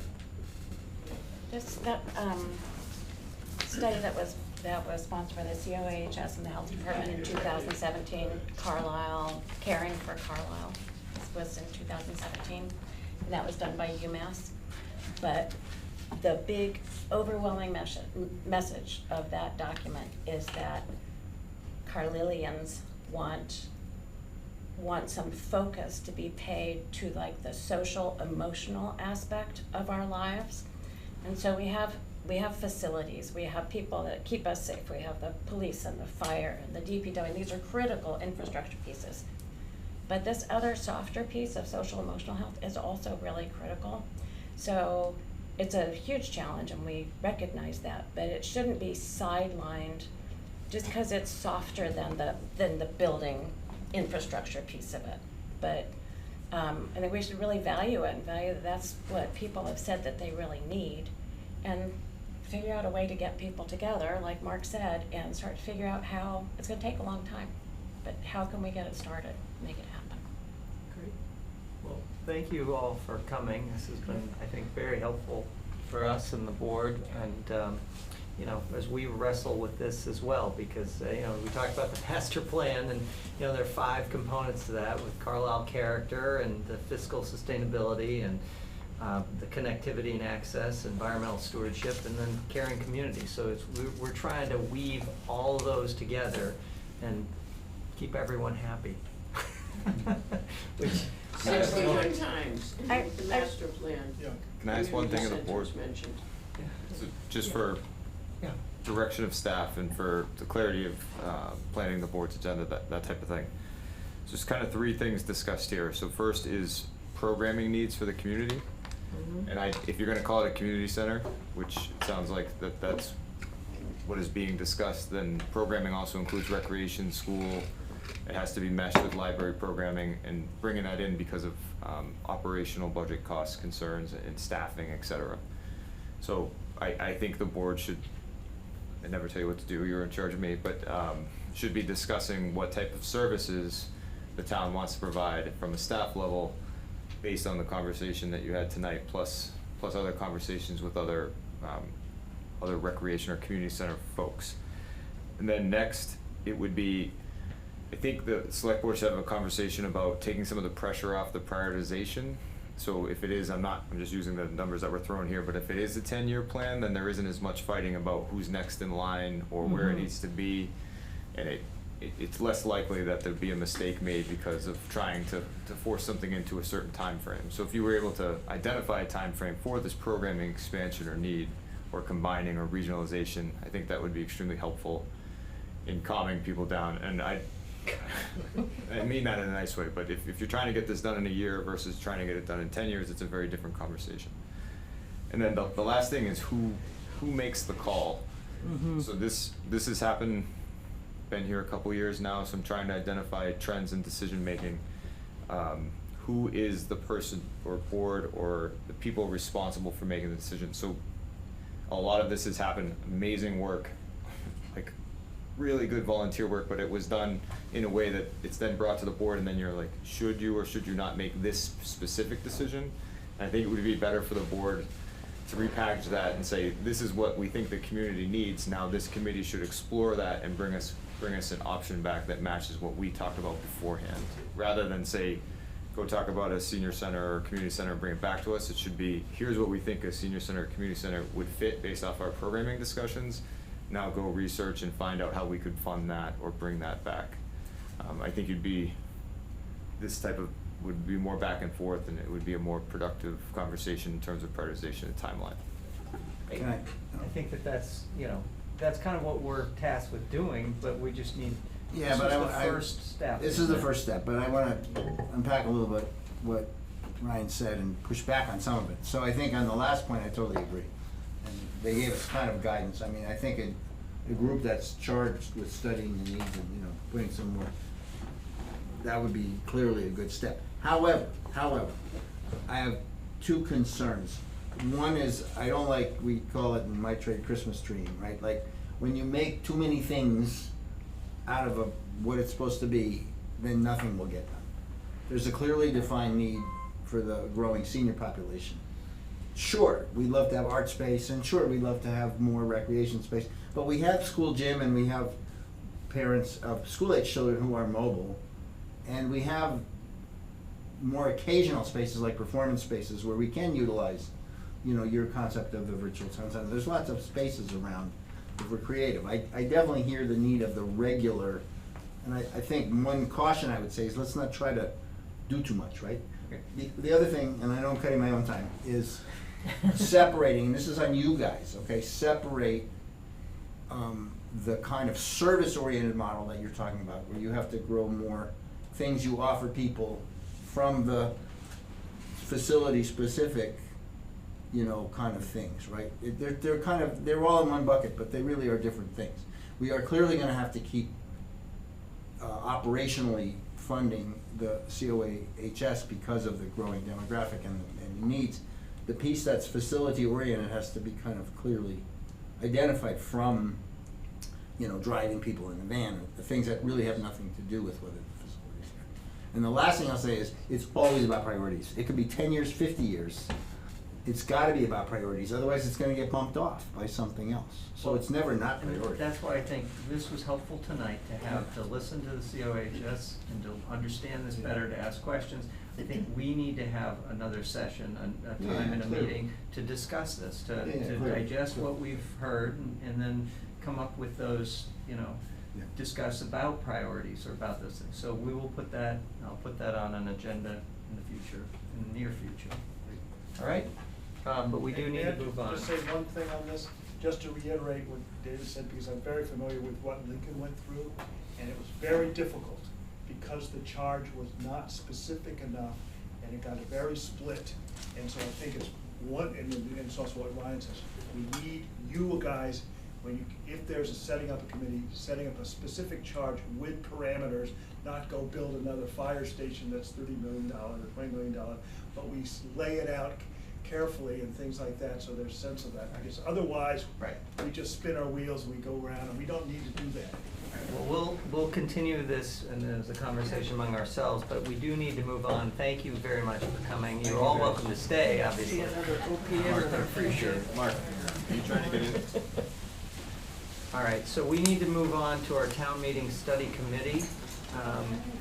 That is also scheduled for this evening, and I think, David, you may be leading this, so. What you happened? have- Yeah, I'm gonna invite Mark Bernstein, can you come up to the table? Great. And I wanna recognize, I actually have to open the meeting. Okay, and I would ask that if you are gonna hang around, please go out in the hall and chat rather than in our meeting. We're leaving. All right, Bye. or you can stay and listen, but whatever. Take over the room. Go home and get You are. on Zoom. You need your social space. I'd like, We're going out to not talk about this. Yeah. All right. I'd like to call to order the meeting of the Town Meeting Study Committee. I don't know if we have a quorum, actually. 1, 2, 3, maybe we don't have a quorum, but maybe we can't. If we only have 3,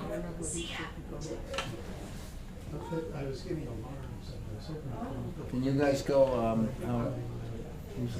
So you have 4, David. what? You have 4. No, because Wayne is ex officio. So I don't think we have enough, so never mind, we're not at quorum. Can you, Ryan, can you put up the presentation, please, or whoever's driving Does he that? have the one where I adjusted the?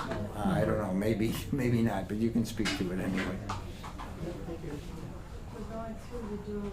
I had a few sent to me today, so hopefully this is the. There you go, the Tootsie Roll man. Sugar, pick me up here. Travis, yeah. That's right. You're good at this. Take one of these, thanks. Yes, all right. Halloween Tootsie Rolls. year's. Yeah, they do feel a little hard. Anyone else? I'll leave them here. in case you- All right, so I think we'll start with just presenting very briefly some of the stuff we've done. Mostly we want to open up for discussion. Mark's been leading the charge, so Mark. Okay, so this is basically interim report, but we're quite a ways into this. You can go to the next chart. Okay, so you know why we're here. The impetus really was first to look at improving the main impetus was to, what can we do to improve attendance at annual town meeting, ATM? And then also along the way, we want to look at, is there anything we can do working with the town committees and boards to improve the processes that are used to create the budget in whatever town warrants. And so we took a three-pronged approach, did a survey of voters with a lot of questions about ATM. We've interviewed 14 similar-sized towns about how they're doing. Are they getting better attendance? What they do to get attendance? Maybe they're doing worse. And then we're meeting with all the boards and committees that typically present and have a lot of activity at ATM. And you can see where we are. We're pretty much at the end of that three-pronged approach and ready to start making some recommendations. Okay, next chart. So just as a frame of reference, this was some data from the town of, going back quite a ways, but you can see in the last 4 or 5 years, we're struggling. We're not getting above 200. So 175, there's 4,000 voters. We're kind of stuck at about 4%, a little bit better. It's not much, so for a legislative body that's deliberating and making decisions for 4,000 people, to only have 4% of them at the town meeting is not good. We'd like more. Okay. Looks like we're barely making quorum. Well, we're getting quorum. I know, but What? isn't the line quorum? Yeah. Yeah, I mean, we're making, well. Yeah, we're making obviously it, but just quorum, barely. Yeah, Yeah, but a quorum is like the bare minimum. it is Yeah. the barest of minimum. Quick question on this, Mark, I'm just wondering, 2002, 2003, there are these spikes, Hot button issues. 2019, 2014, pardon? Hot button issues. Yeah, that's what I was wondering, what were those issues? Do you remember, was it building We didn't go projects? back and Well, I check. know the pandemic, when we were gonna do some bad things to the schools and stuff, but Yeah, okay. 19? if we wanna cut the school budget in half, I guarantee you we will exceed our. Let's go on, we got a lot to Okay. cover. Yeah. Okay. You want me just to do the Let- survey? You want Nancy to do it? Nancy, you wanna chime in? She sort of ran the survey. Sorry. Okay. Yes. Okay. So we did this. We did the survey around the time of town meeting. We encouraged everybody in every way that we could to fill it out, and we ended up with 201 responses. It's not a random sample, so we really can't say that this is what the town feels, but at least I guess we can say that this is what people who cared enough to fill out the survey think about town meeting. And we asked a pretty broad range of questions, not only about whether people attend and what bothers them and what changes they would like to make, but also some underlying personal characteristics and motivations, just so in case we needed to be able to explain some of the results. And they were all very interesting, but the main thing that we think is relevant to what the select board wants to know is about the next which are about what bothers people about town meeting and what keeps them from going. And as you can see from this slide, the most frequent obstacle that was cited by people who either have never gone to town meeting or have gone only occasionally is a lack of childcare. And second is conflict with sports and recreation programs. And then there are a bunch of people who don't want to listen to others who are bored by town meeting, but that's a much smaller proportion of the people, of the obstacles that were cited. So obviously childcare, the lack of childcare, has to be a major target, we think, for trying to increase attendance. The next slide Before you is go about, there, the one thing that we asked, the one thing I found kind of discouraging was that there were 20 people who thought it was not needed. So that means we need to do a lot more education about what town meeting even is. So we're coming to this. Because, yeah, well, I just, as I Right. said, No, that's it's discouraging.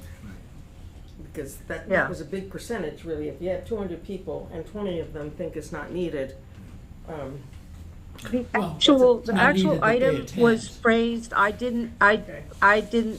don't see the Oh, need. not- That's what it means. It's I'm not not exactly that it's saying not that needed, it's just that I don't see it. Okay. Do you But, understand the uh, difference? yeah, okay. Yeah, well, that's Next- better. Next chart. Yeah, it's really still hard to hear her. So, people who actually had gone to town meeting were asked, what are the big things that bother you about town meeting? And I think they were allowed to, I think we allowed them to choose 4 out of a list of about 12. And you can see that the top ones were really about the process being tedious and slow and too long. And then, as I said earlier, there were some people who just don't want to listen to other people. They don't want to listen to presentations. They want to eliminate the presentations. They don't want to listen to questions from the floor. They want to either eliminate them or make them shorter. But that was a minority of the complaints. The big complaints were really just about it being tedious and slow and long, which in some ways, you could see as encouraging because you can do something about that. And then the next slide, we also asked people if you could, what would you change about town meeting? And that's consistent with the things that bother people. And one of the big ones was making changes about the presentations, making them available before town meeting, and making them shorter, and then also shortening the questions and answers from the floor. And then there are other changes about scheduling that were less frequent. And that was, basically, these are the issues that we took to the boards and committees to discuss how the process could be changed to deal with those desires for change. Next slide. There's a lot more about the survey that'll someday show up in a report, but this is the main Steve is not here. thing about changing. Okay, thanks, Nancy. We're going to move on. So after we did that survey, we realized we really didn't get a lot of responses from younger families with young kids in the school system for whatever reason. We wanted more. Well, I would say, we identified some low-hanging fruit, because like a lot of towns, I've been reading a lot of these towns, they're all saying childcare, late at night, not good for, there's a huge cohort. It's just, they can't do it, because the kids are little. So that's why Yeah. we We took wanted to get advantage more, of DEPA's and the PTO, and we could get a very Yeah, so- targeted survey for that. So Deepa Chungi created a targeted survey for the Parent Teachers Organization. She got 51 responses from the parents, not the teachers. So that was good. So basically, first of all, so out of those 51 parents, how often did they attend? And the number, it's a little fuzzy, but it's about 60%, 60% that never attend, 33%. 90%.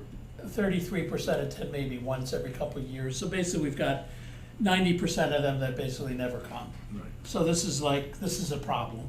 And they said, although we don't come, out of those 90% that don't come, 89% said, hey, we would like to attend if there was some way you could help us figure out how to get here. And then, okay, so on the right-hand side, it says what would help them. Is basically the basic problem is, no surprise, childcare, and the kids go to bed early. So even if we offer childcare in the evening, it doesn't help them. They've got to be home anyway. The kids go to bed at 7 o'clock at night. So childcare at the school is of no value. I'm simplifying a bit. So it seemed like when she asked them what would be a better time and what a better day and time, that Sunday afternoon popped up quite a bit as a time where people could make time in their life available. We could have childcare. Kids are still awake. They're not in bed yet. They don't need to go home yet for dinner. They might need to go home eventually for dinner, but you could do a sort of a noon to 6 o'clock sort of thing, or 5 o'clock. Food trucks. Food trucks. Food trucks, and do food Well, trucks. you could be outside. I think the nice thing in the springtime is Yeah. under supervision, you Right. could use, you know, Right. the castle and stuff. Yeah. Anyway. Okay, let's- all right, so, lack of appropriate childcare and having it in the evening are the major obstacles, so, okay. Those are actually two things we can solve Yeah. with a little work. All right, next chart. Want me to Okay, keep going? so- You wanna do this? Oh, you did the I can towns, yeah, keep you going, did. yeah. Yeah, yeah. So then we tried to interview, I think, about 25 or more, but you know, not everybody picked up the phone, so we got 14 so far. You can read what the towns are, you know, mostly similar size. Most like Carlisle, everybody does it on either a Monday or Tuesday. 4 out of the 14 do it on a Saturday. Most are having similar problems as Carlisle. They get attendance somewhere between 3 and 5%. There were a couple of exceptions. I couldn't quite figure out why, but Westford is having more problems than us. But then you've got a bunch of towns oh, this is the old one. So that the Concord number is actually 6%. Oh, that makes me feel Yeah. better, I guess. Yeah. But I was wondering No, how no, they no. could get that. They had one, a recent meeting, Oh, about the middle school. yeah, where like everybody in town showed up, basically. All right. Yeah. So we've got a few that are doing kind of, you know, going from 4% to 6, 7, 8%. That would be great for Carlisle if we could double, basically, or 50% more. There's not quite a common theme. You know, Wenham and Lincoln meet on a Saturday, Concord a Monday, but all three of those have childcare. So we get like 3 out of the 4 biggest ones are doing childcare. So that seems, again, to be a common theme. And then we asked all the towns, like, what other things are you doing to try to increase attendance? It's similar to us in many cases, but they do some other things.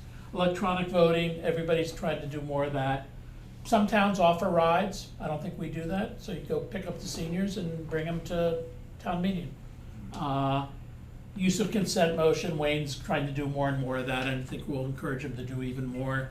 Limiting presentations and the upfront intro, we're kind of doing that already. We don't do a lot of pre-meetings where you have, you know, people presenting the material that's gonna be at ATM in a community forum ahead of time, so that people are already coming educated and prepared, so that the thing runs faster and smoother, because they're not asking. Like the MBTA open house. Yeah.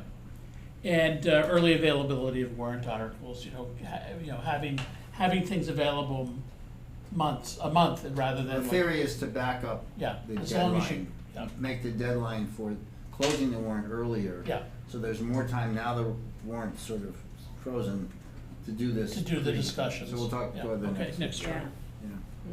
All right. So that came out clearly. We also, as Mark mentioned, we went to talk to, you know, a bunch of other committees, and Travis was in on our sort of debrief the other night. Pretty consistently, support for trying a Sunday, for the pre-meetings, for having more advertising, et cetera.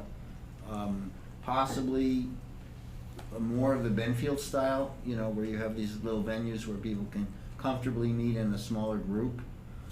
There's some IT issues with that, but I mean, there's nothing illegal about it. We can have as many of those as we can manage. And then the stuff that Mark mentioned, you know, streamlining and so forth. More education. So I think we started that last time with the videos, both the ones that Ryan and Aubrey did, and also Deepa did some. But we really, there's a 2 or 3-fold benefit to this early engagement on the issues. It will, those who care to go through it will be more educated. Some may decide, yeah, this is an interesting issue, I really should go to the town meeting, where before they might be oblivious. And then, as Wayne likes to point out, if we engage the boards and committees on these and get their support, then we kind of leverage that whole thing to get more, you know, just more of that. Let's go to the next slide. Okay, Wayne, you want to wrap it up for the beginning of this?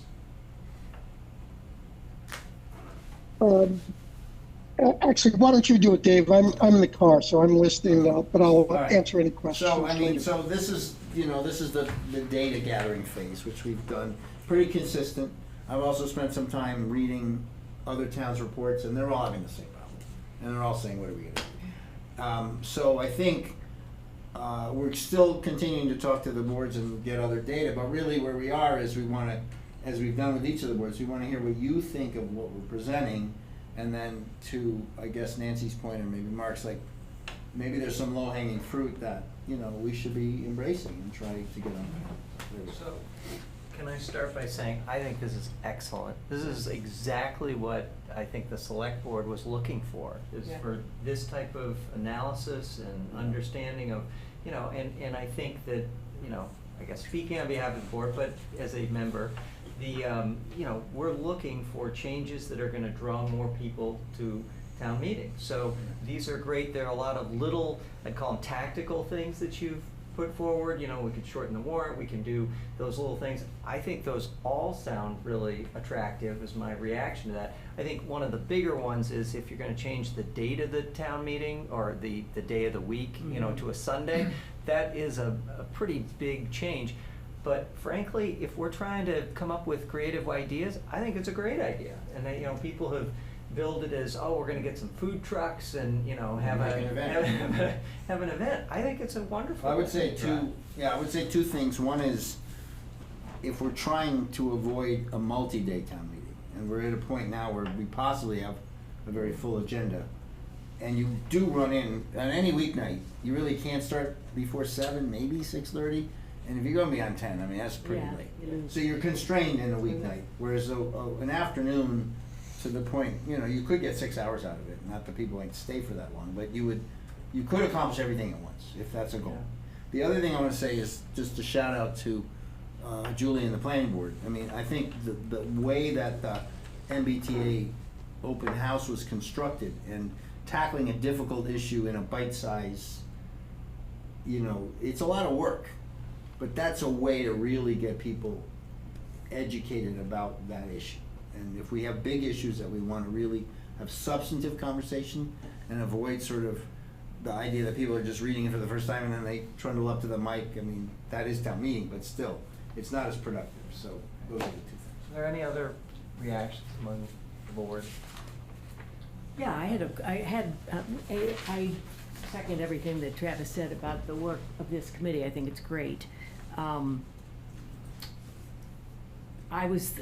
a couple of things I was thinking about as I read through this, and one is there a way to use other events or other places where people gather, where there could be a certain amount of time set aside for somebody who's got a, you know, significant warrant article to talk about it. So for instance, you know, at the COA luncheon, or, you know, during the, you know, what, I don't know, a school meeting, you know, a back to school night or something, or again, I don't know how this works exactly, but like, you know, the people that go to church in town, because I think the hardest thing about organizing our own event, you know, similar to what the MBTA folks did, is it's, again, you're trying to attract people to come out and attend something, and, you know, one of the obvious reasons that the MBTA drew people was because specific neighborhoods were, you know, listed in the mosquito, and the overlay may go there. Well, because who attended? The people that came from those streets, right?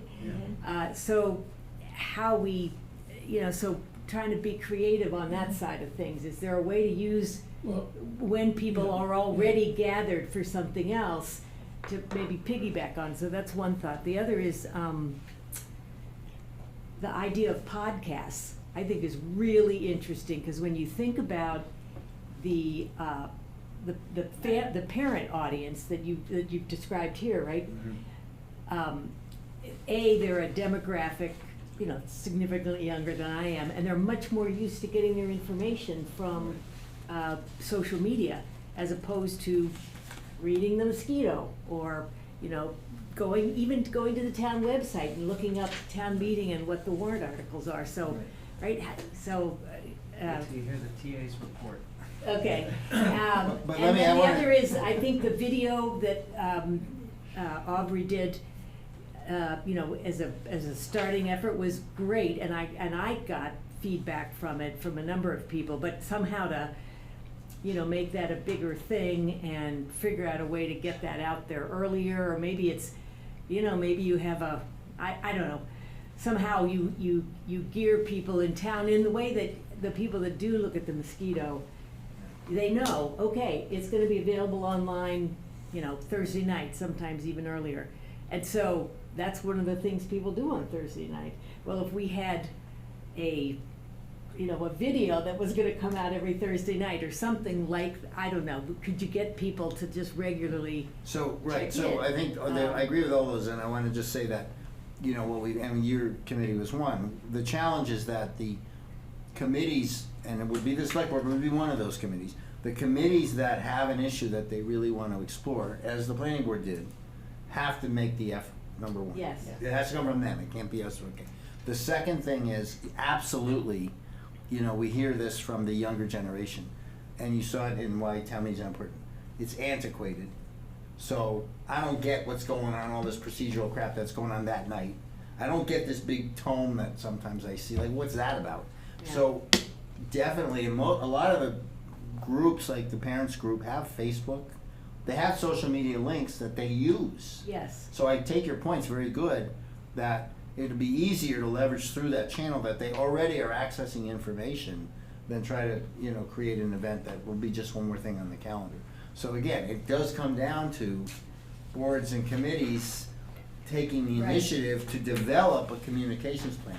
And one of the things that, maybe more radical suggestion is that we, the select board, when people come with a warrant, we say, come with your warrant and your communications plan. I don't want to hear about your warrant unless you Yeah. come prepared Yeah. for your communications Yeah. plan. If we do it early enough, then you have more time to actually prepare that. So, Mhm. Yep, yeah. I think we're gonna have a lively town meeting this year, and I think we're gonna have, if we do nothing, I still think we're gonna have a large turnout relative to the last couple of years, which have been fairly uneventful in terms of what was on the docket and in the attendance. So I would just encourage us all to pick a few of these low-hanging fruit and implement it for this town meeting, because I do think we're gonna get people that don't normally come to town meeting to come to this town meeting, given some of the issues that we're talking about. And I think some of these things, such as trying it on a Sunday, trying to tighten up the presentations, trying to time box the Q&A sessions, can be very beneficial for the long term, because if people can come and they come for the first time in years, and they have a better experience this time, I think it'll keep them coming back. And I do think we're gonna get good turnout this year, given some of the items on the docket. I agree. I think definitely, to me, it's like a no-brainer that we should be setting our town meeting on a Sunday. Did we check, we did ask to see if we were gonna check the school, May the 4th and the 18th. the 4th or the 18th were possible. I don't know if we got the information about that yet. But, Emotional preference for Star Wars Day. You agree? People come dressed Two up. lightsabers. But, and also I'm echoing a little bit what Barney said. We started with those films last year, and we had promised that we were going to amplify that and, build on that, and I think that was a good idea, because those basically were the pre-presentations. Those were the presentations done beforehand, so I think some of these things we've sort of already done, and that we could continue to build on and go forward on that. Sounds like you have tremendous support here from Yeah. the board on what you're doing. So the question is, from a procedure standpoint, maybe the TA can, illuminate, is there, things that we need to decide from a legal standpoint because we direct town meeting, or how does this go from here? What do we, if we wanted to make those changes, is it? I can do. I don't see anything here that you can't do as chief executive body in the town. Right. Structural changes would require more significant investigation, such as representative town meeting or some of these other options, but these are things within your purview. Right, but there'd be a fair amount of logistical, if we decided, for example, that we wanted to try a Sunday, we gotta put in motion a fair amount of stuff, organizing, make an event. It's not nothing. Yeah, because Well, you that- have we you're need- gonna have to have a Yeah. planning group for the event Right, aspect right, of it, exactly. yeah. Childcare, food trucks, whatever else we need. From a timing standpoint, should we be making that decision now as a board, or should we wait for you to do a little more research, or, or do you have specific things? These are all recommendations. Do you want to have a list of things that? Well, let me say that's a great question. So Wayne's not, I know his mic's not working or he doesn't, but Wayne is, Wayne, go ahead. Let me set you up here. Wayne is doing some things on his own as the moderator with our guidance to just streamline the meeting. Okay. He started that last time and we want to continue. And then there are things we have to plan. So Wayne, go ahead, please. Sure. Thank you. Can everyone hear me all right? Barely. I think it's on our end that we don't have a. Go ahead. Wayne. Okay. Okay, I will try to shout. That'd be great. So two things. Travis mentioned at the beginning that a lot of these things were tactical. What's really strategic? There are really two things that are strategic. One is the actual day and this option of Sunday. And I think you're right. We're not quite there yet on making a recommendation. You don't need to decide that now, but you probably want to decide it. I would think by December, because there will be a lot of logistical things. The decision that is actually more strategic even than that is the one to close the warrant earlier, which I think the committee hasn't formally made a recommendation. I think it's pretty clear that we're headed in that direction. Closing the warrant earlier, which, by the way, the FinCom, when we discussed with them, they were supportive of that, does a couple of things. One, it forces all the boards and committees to focus a lot more and earlier on their communication plan. Second, there's a lot more opportunity for all of this pre-meeting discussion, communication, social media. Everything has more opportunity to get out and inform the public. And with that, we get greater engagement.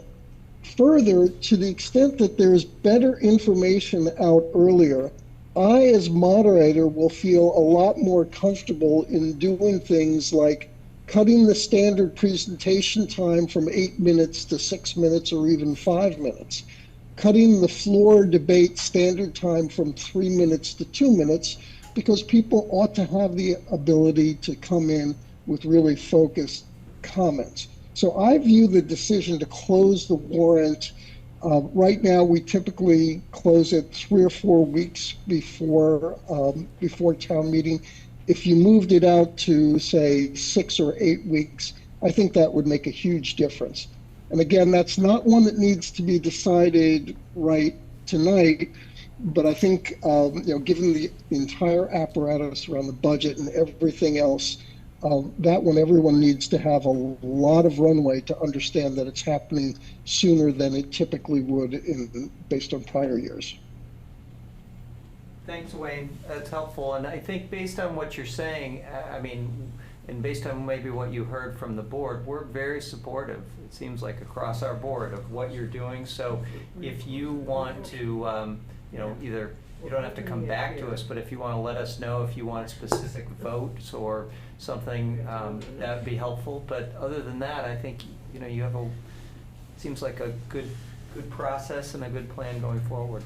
Is there anything else, Mark? Well, I have just to follow up, because I thought I heard, Wayne, that you said that the committee is not quite there in recommending a Sunday afternoon yet. And so it would be very.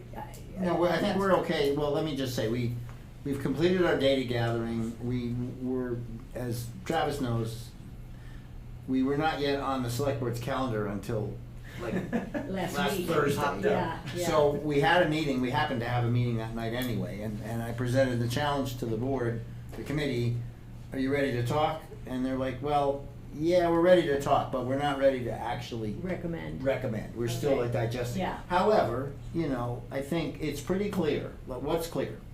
Clear is there's a cohort of parents of school-age children that seem interested in attending but don't attend, and it's obvious why they don't attend, right? So we can approach that, we can fix that, right? And this is one way. And so that's the first thing. And then there's a group that's either apathetic or think it's antiquated or don't understand it.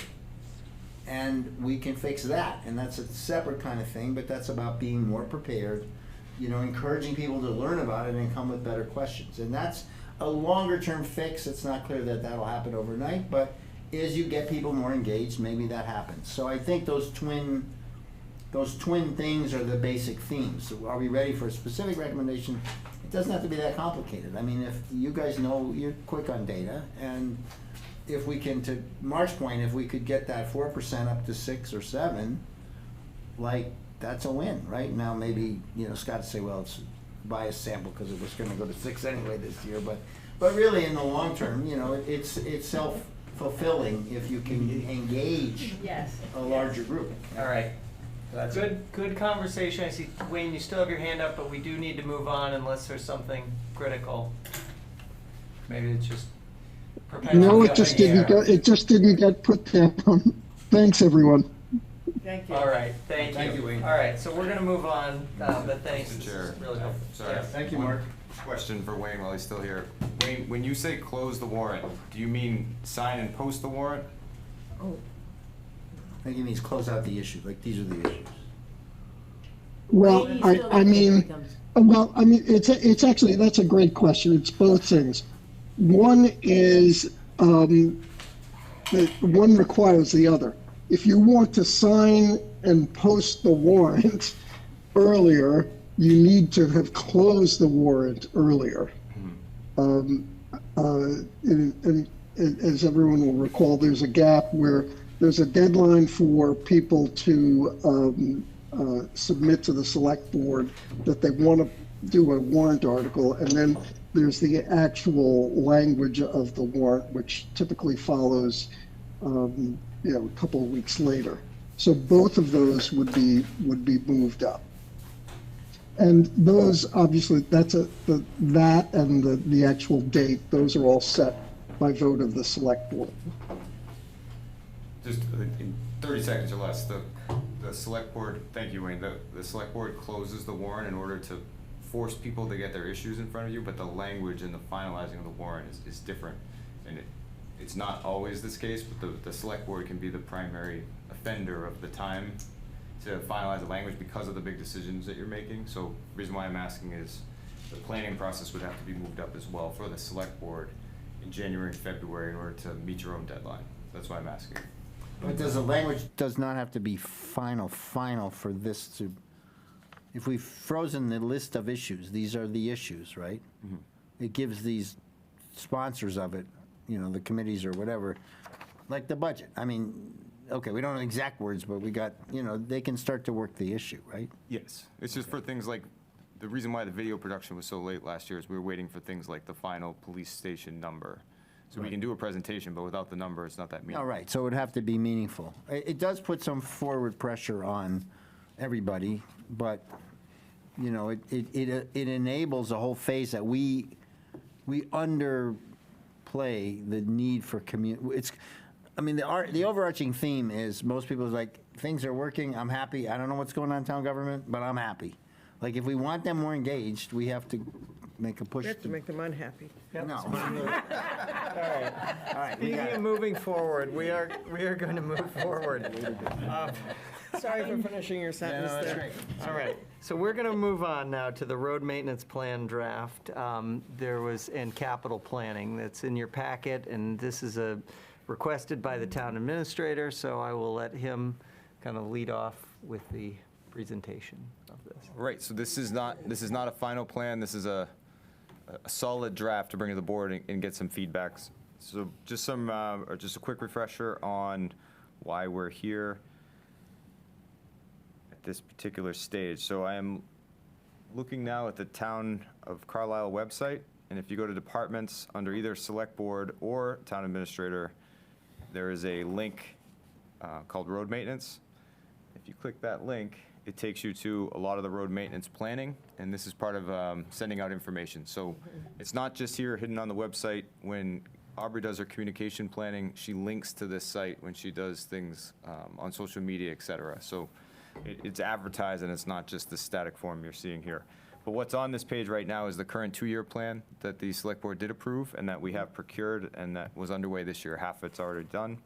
And then the road study, which guided a lot of the conversation about capital planning, that was completed by Niche. Then data collected during the select board summer road maintenance hearing, which hopefully becomes an annual event. So that resulted in direction from this board to Jim and I and others as we saw fit to work on a 5-year plan and to incorporate that into the capital planning process and eventually the budget process as well. So that's why this is coming before you. We wanted to show you the results of that and get a check-in with you on whether or not we were headed in the right direction. So, next I would like to show you briefly the compiled community concerns from last year. This is partially for the board, but mostly for the public. So we did compile through social media, outreach, and others, concerns from each street. We went over them with you. We compared them to the niche plan using something called the Pavement Condition Index, which is a score of a road, which allows the select board to compare roads across functions. So each complaint came in, we went over each complaint, we looked at it on the map, and then we looked at the scores, and the select board had conversations about what may or may not be prioritized and what we may or may not be able to do for funding. So Jim and I then took that information, I compared it to his prioritization, or what the DPW, which has a very intimate knowledge of the road, what they believe to be additional concerns above and beyond what Niche identified as the quote-unquote 5-year road plan. So finally, we get to what's in your packet that I'll walk you through, and then take your questions, comments, concerns, and directions. So the item in your packet here, sorry, I'm trying to play both director and talk. Okay, so skipping to the bottom of this would obviously be cleaned up for public presentation, but I know the select board just likes data. So the bottom of it here shows a priority list.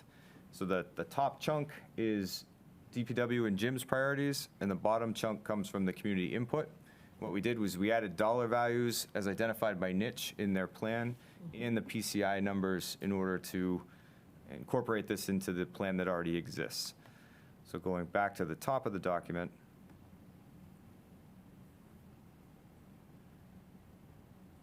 okay, what you're seeing at the top is 2024. This is the work that was done this year. 459,000 in maintenance completed.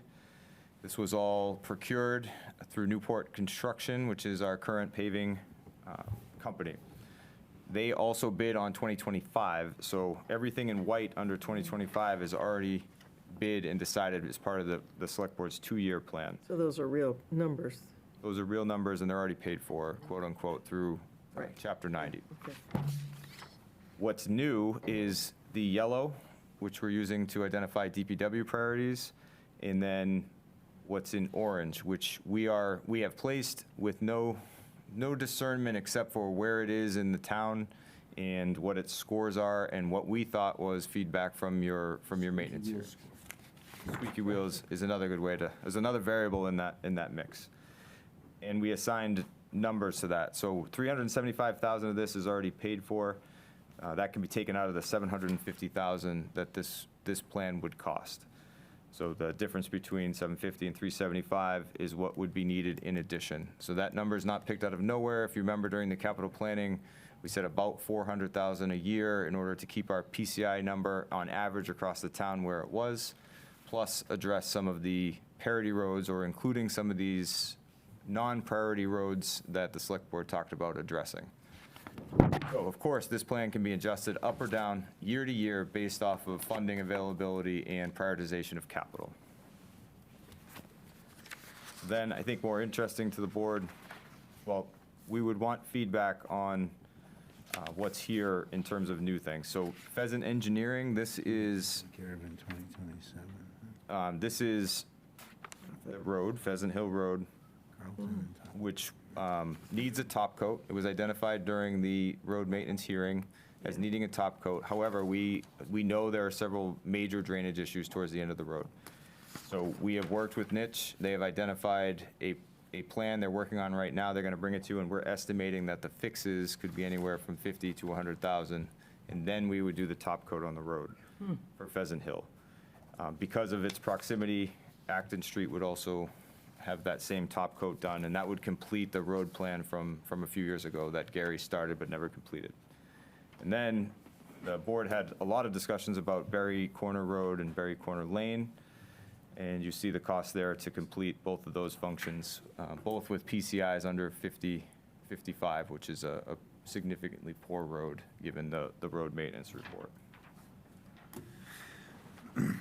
So moving into 2026, the white part of the presentation here, the white cells are what Niche identified as reasonable road maintenance in terms of keeping that PCI index where it was and addressing some of the backlog.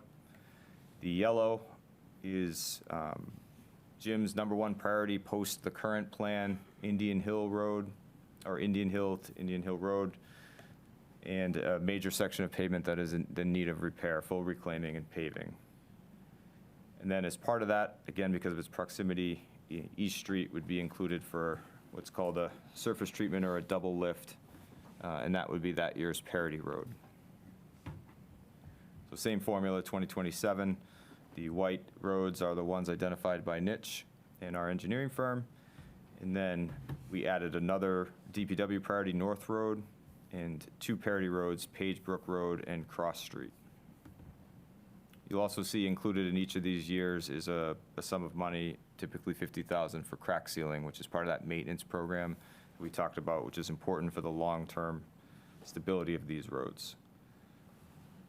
Then in 2028, this is the last year we added DPW priorities and Parity roads before we got any more input from the board and understood funding levels.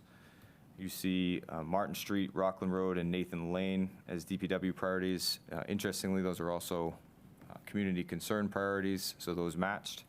And then Concord Street being a pretty significant chunk of road that would be included in the Parity road section, or something that's coming from community complaints.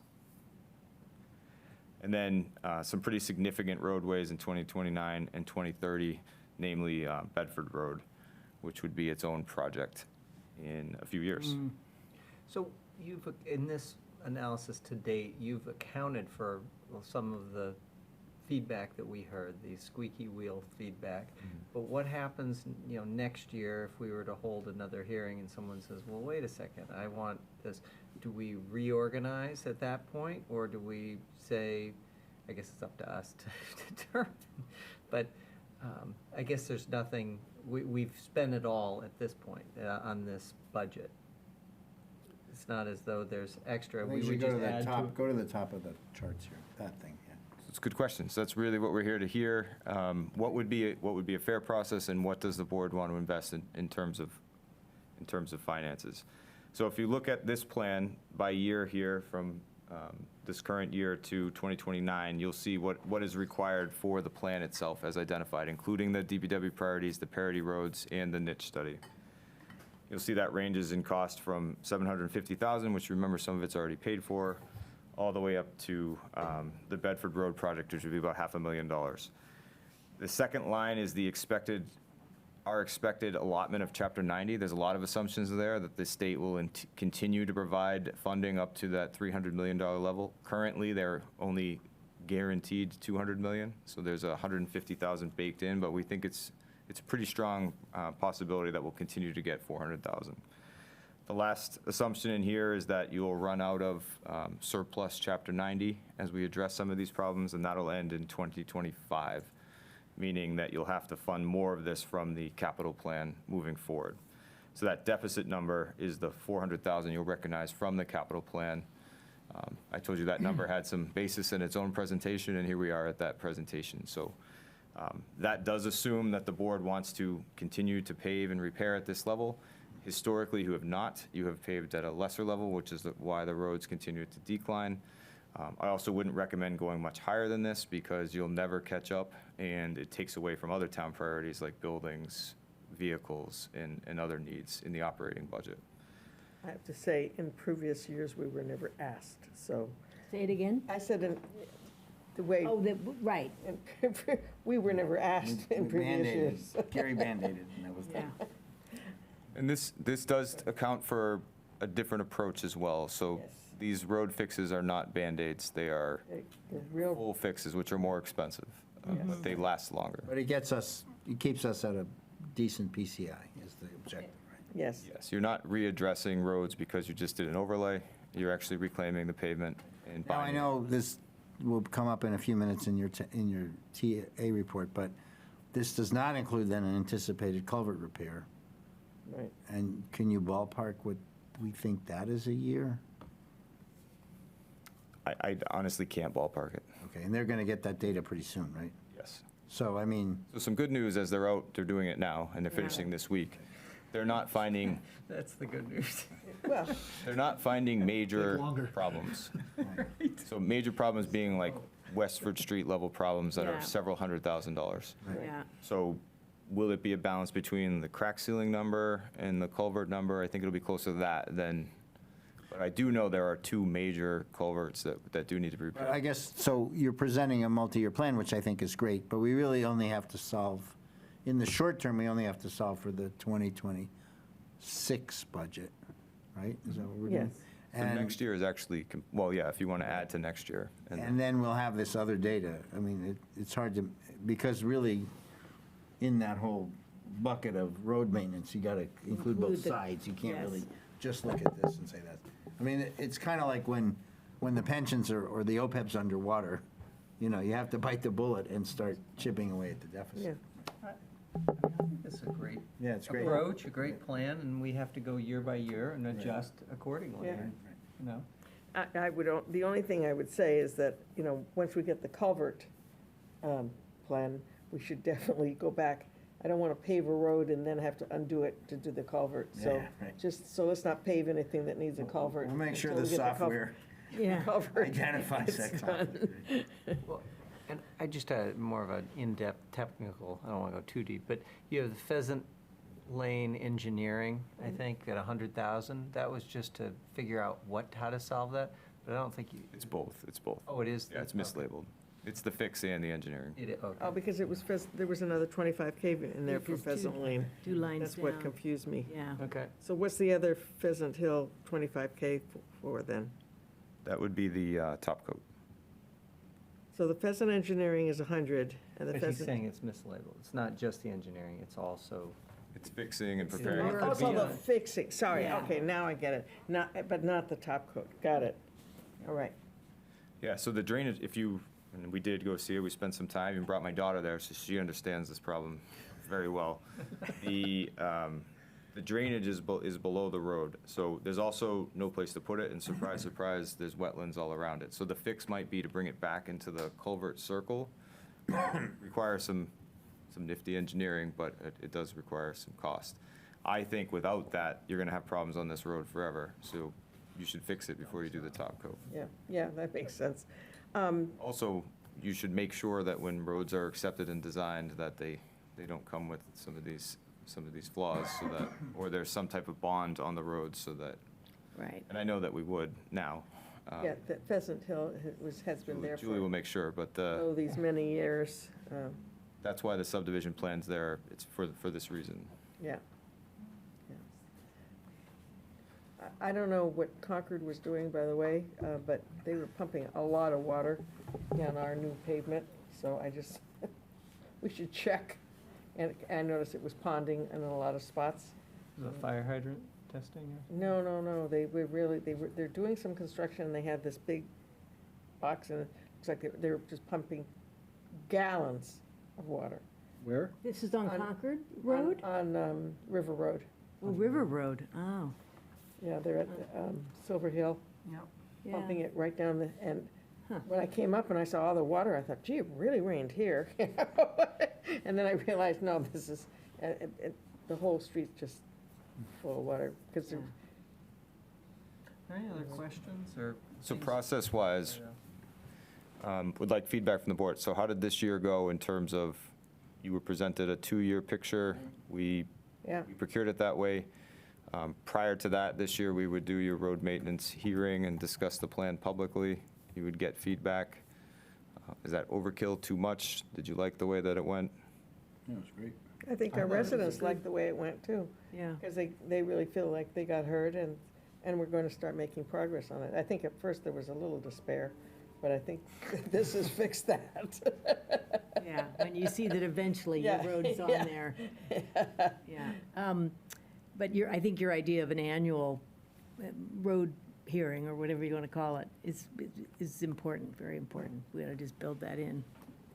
It doesn't, I mean, there is one question, does that have to be done by us, or could it be done by the DPW down the road? I mean, I think that this is inherently political. Yeah. Like the Okay, squeaky okay, wheel is, all right. it's great because we have to ultimately decide, what are the priorities. And All I right. don't think the staff should have to do that. Fair I point. mean, they have to some degree, they put together the plan and I think it's a Yeah. reasonable plan and we've had experts do it. But, when it comes to changing little things and, that's And we've petitioning your government. we've clearly given more priority to their priority Yeah. as well. Okay. Okay. So one more thing I'd like to introduce here. So talking a lot about participatory government and engagement and capital planning, and there's a little bit of a squeaky wheel to this too. So I do think that it would be worth discussing or interesting for the board to consider voting or engaging on some of these projects, especially if you had 2 or trying to move them into the year. And I also think that's true of the capital plan. So this isn't unique to Carlisle, this isn't a new idea, but in order to engage the citizenry more in the budget process, you would give choice. And I think that type of thing would also bring people to town meeting or to pre-town meetings or to public hearings if they knew that they participated, that it ended up in an actual result. The downsides of that are you will get squeaky wheels. Some of the roads that have more people on it will likely get more votes. People with more friends might get their stuff done, but I think it's worth the board considering, given the community engagement issues that Carlisle has, leveraging this choice in order to get engagement and understanding. Are you suggesting more than once a year or do it somewhere Or else? doing What it- are you, at town meeting, what are you suggesting? And you said more the road than road, you're saying capital and I didn't follow the whole trend there. It's because I would really want to flesh it out with you, but I would say we're considering these 2 roads this year. Only one of them would fit into the budget. Whatever road gets the most input Ah, wins. I see, like the two parity roads, for example, or is that what you're thinking, those primarily? And even, we have $50,000 to solve this problem. Which piece of capital does the town think is most important, and allowing them to vote on it? Rather than trying to decide, is it a 26th priority or 27th priority? Yeah. Let the residents engage in some way. It could be dangerous. It's also a way to get people into the local government process. Yep. So I think roads is a no-brainer, but capital is also another way to do it.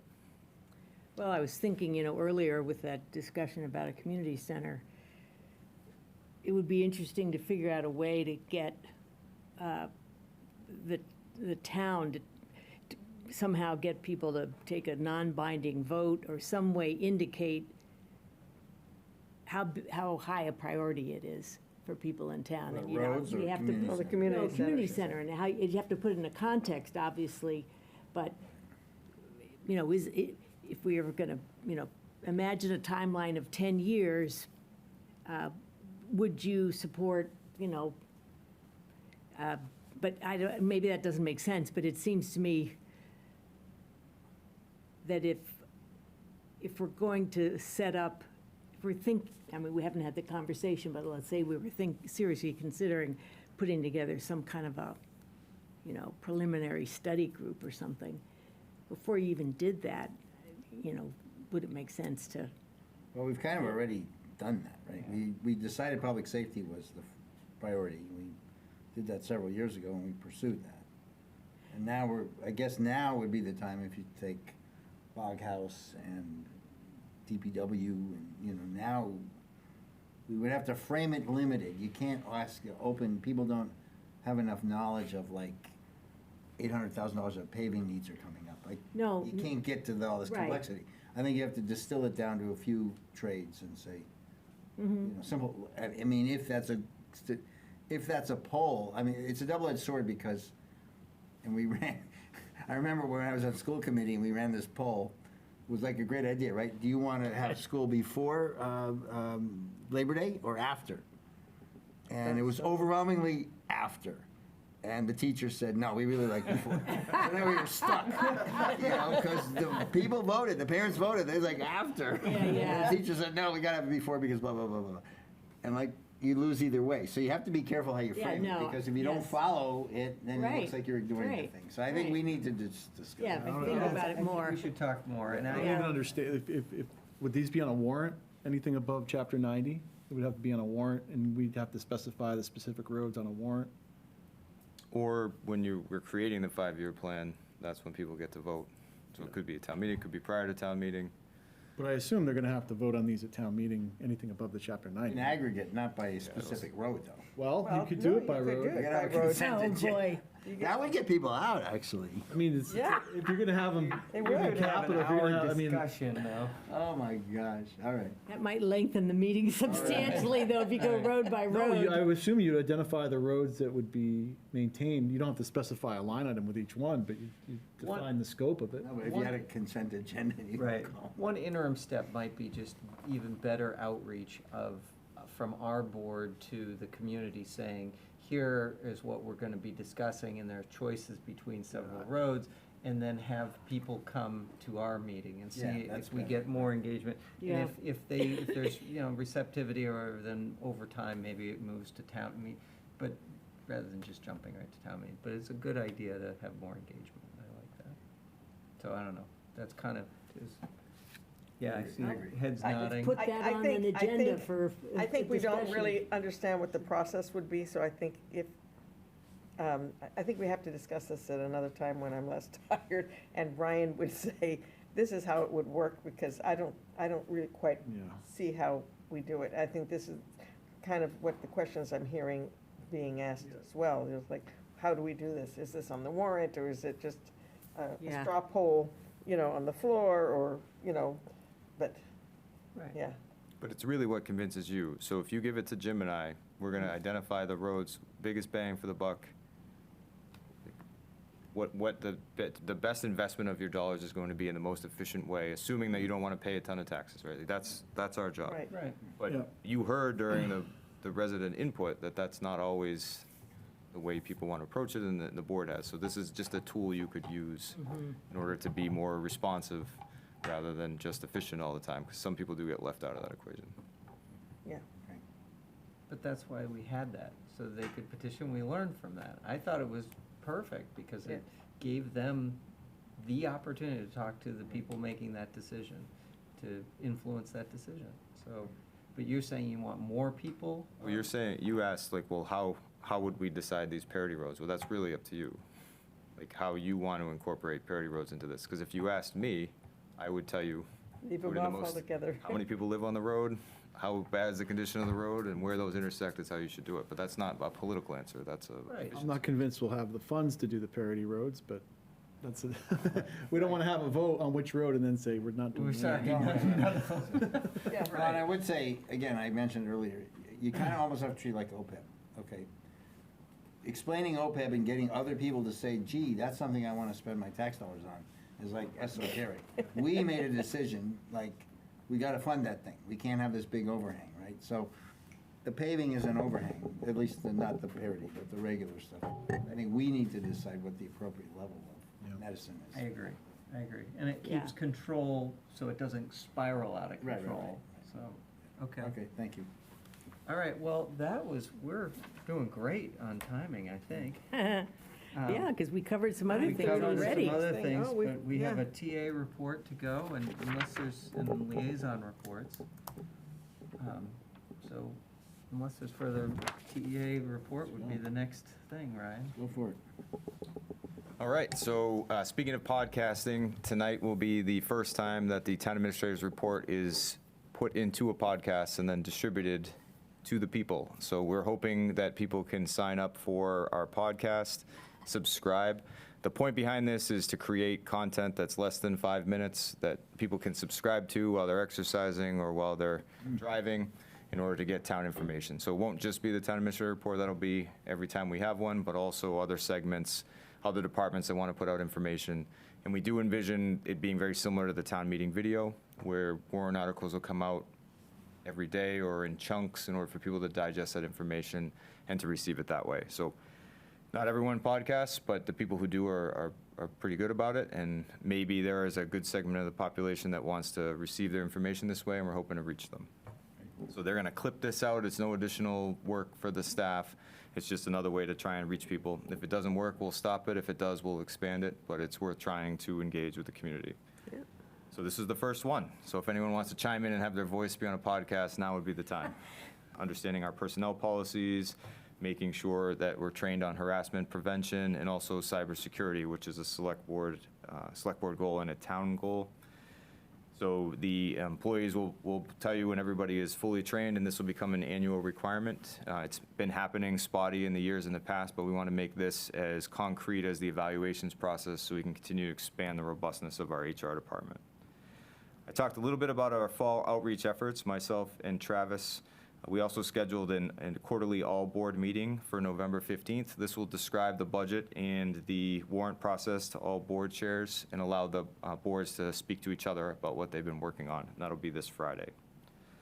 Attached to this report is a guidance letter that went out from the Finance Committee to all departments. I sent that to you today or yesterday, I believe, and that was added to the packet. So this is the guidance letter that comes from your priorities through the Finance Committee to the departments for submission by December 3rd. So welcome to the FY26 budget process. Included in your packet is a really good report by Sarah. We wanted to connect you to the CCA, the Community Choice Aggregation Program, a little bit more. So she's going to provide the semi-annual report to you. It shows that most Carlisle households are engaged in the CCA, almost 85%, and 92% of those folks are saving money. The ones who aren't are opting into the green program, which when you communicate that to people, you're not trying to make them spend more money, but they know that because they're investing in renewals that it'll cost more. On average, households are saving about $10 a month, which isn't nothing, so that's good. Included in your packet, and I will ask for a motion at the end of the report on this, is a DOR contract to provide weight and measure services. We only have one place that has this, so it's not a significant lift in Carlisle. The state always provided this service for us, but now we have to contract with them. And it is by far the most cost-efficient way to do this. Capital projects, you talked a little bit tonight about assessing our culverts. There's 150 to be assessed in Carlisle. Each one will come with significant amount of information and pictures. They're doing about 15 a day and should be done by the end of this week. This will result in a program similar to the road maintenance plan that scores each culvert and allows the select board and the staff to assess them and create a 10-year maintenance plan that will be incorporated into the larger capital plan. This is all being integrated into the town GIS system as well, just like road maintenance. The Corey Auditorium lighting project, if you look later in the packet, you can see a picture of the beautiful lights, and you'll definitely see it at town meeting. The lighting project is now complete. We've talked about Jeremy a lot, but the project wouldn't have happened without him, and it's a really big win for the town. Elevator maintenance has also begun, a significant part of this year's investigation of the elevators and what will be a major item in next year's budget, which is the fixing of all 3 elevators. We're trying to group them together because in aggregate it would be much cheaper, but it's still over $300,000 per elevator or $1 million project. We've talked a lot about the Greenville Barn, that's done. I went and visited the dog park and the contractors last week. The fence is up, the grass is growing. It is not quite complete yet, but should be done in 2 to 3 weeks, and we'll get to see our dog residents enjoying that dog park, hopefully by the holiday season. And then the fire department has installed the bay heaters that they included in their capital plan. A lot of credit goes to Lieutenant David Newman for coordinating that project. Okay, quick update on building construction projects. The library building committee has agreed to a proposal with CMS, and we agreed on contract language, and we'll be signing that this week. The same thing with the police station renovation. So that proposal that you saw, we agreed on adding language to the scope to protect the town, and that will begin with a coordination meeting coming in the next week or so with our OPM, connecting with our designer, and then finishing the permitting process, Is that also and then CMS? starting the bidding. Police station also? So they have all three? Yes. CMS has all three? All three. So we talked about the fire station. The fire station planning will begin at your next meeting. Neil's going to come in and talk to you about how he can meet your goals and understanding your goals and helping you to select a designer that matches your goals. He was going to go over his whole initial program plus his proposal for you to approve at your next meeting. So that'll get started as well. Some upcoming discussion points, town hall hours and the town clerk appointment continue to be items. Climate resilient policies presentation from the town planner and the sustainability coordinator. Brian will be here next meeting for your tax classification hearing to close out the tax rate. And there's a meeting scheduled with Representative Cataldo, newly reelected, on December 10th to discuss town priorities. So we're asking you to prepare questions in advance. Maybe we can discuss that at our next meeting so that we're ready for that meeting with the representative. We have 4 sign approvals and banners that all match your policies in this report. And then I have a little bit of staff recognition I want to get through here, so we'll move on to that. I especially want to thank Rosemary Harville and Alana Lynch for their hard work during the 2024 state elections. One of the most difficult elections, not just because of national politics or whatever, it's also because of the intricacies of the early voting and the mail-in voting and making sure under significant scrutiny that it was all done correctly. There's also a small army of volunteers who dedicated a tremendous amount of time during their free time in order to run these elections and make sure it went smoothly. We did have a couple comments about how it moved through here for the new town clerk, how we can make it more comfortable and more expansive, but overall, people were happy with the flow. We certified the election pretty quickly and had the results out to the community that same night. So very impressed with that smooth and successful day, which could have been a very difficult one. Carol and I from the COHS would like to recognize Miriam and Kathleen, who were able to coordinate the annual health fair for the COHS. It was well attended, over 100 attendees with several new vendors. And community members sent us input saying what a great job Kathleen and Miriam did. We always get that feedback on them, so I wanted you to hear it. And then recognition of 3 super volunteers here in Carlisle. So Mary Zoll dedicated her free time to taking items from the swap shack and trying to sell them and repurpose them in order to help the DPW. In her words, it wasn't as successful as she thought it would be. She only earned $45, but I think it was great that she tried. She wanted to help alleviate some budget problems and solve some sustainability problems in the swap shack. That's great. And I think that's great. Great example of volunteerism. Warren Lyman, who you all know, collaborated with me dozens of hours on the Cranberry Bog hydrologic study and the Greeno hydrologic study. That's going before the CONSCOM. Remember, that was a big issue in the summer and the spring. We put a working group together to create consensus on these RFPs, but Warren was really spending a lot of time. He always does. He's very thoughtful. I only understand about half what he's saying, but I make sure it's incorporated into the document and protecting the town. And then Scott Evans, for those of you who went to the Revolutionary War markers rededication, I mean, he was like ready to march on Lexington and Concord in his uniform. He coordinated a tremendous event honoring 20 Revolutionary War veterans. I learned a ton, including that the dentist that I go to, the Carlisle Dentist Associates, used to be home to a very famous Carlilian. The ceremonies were very well done, and we're going to make sure that all the data they collected gets onto the website for historical reference. Good. And then lastly, Debbie Bentley put together a team to place poppies on the town common this year, as she always does. This year's dedication is in tribute of the pending 250th celebration at the Battle of Lexington and Concord. And the annual poppy display is a reminder of the sacrifices made in World War I. And it's a great local tradition that Debbie spearheads every year. She promotes, and I just think it's a great thing, both as a veteran and as a staff member. And lastly, I'd like to recognize 8 Carlisle employees for their military service. So James Hall, Matthew Herwick, who is a firefighter, not the deputy fire chief. That's a mistake I made that we fixed publicly. Stephen Frey, who's a firefighter. Andrea Mendola, who's our police chief. Dean Barbara, who's a police officer. Bill Burgess, police officer. Tom Whalen is a traffic officer. And Karen Tyler, who is a veteran services director. All served. So happy Veterans Day to them. Because And you Ryan forgot- McLean. Yeah. Yeah, we don't put our own names and things. The royal we use, though. There's a few dates of interest.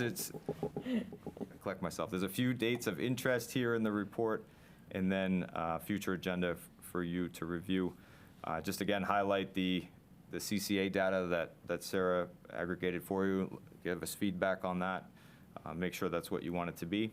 And if you would be willing to vote on the weights and measures contract, that would be very helpful. I have a motion. That's page 62. What is this?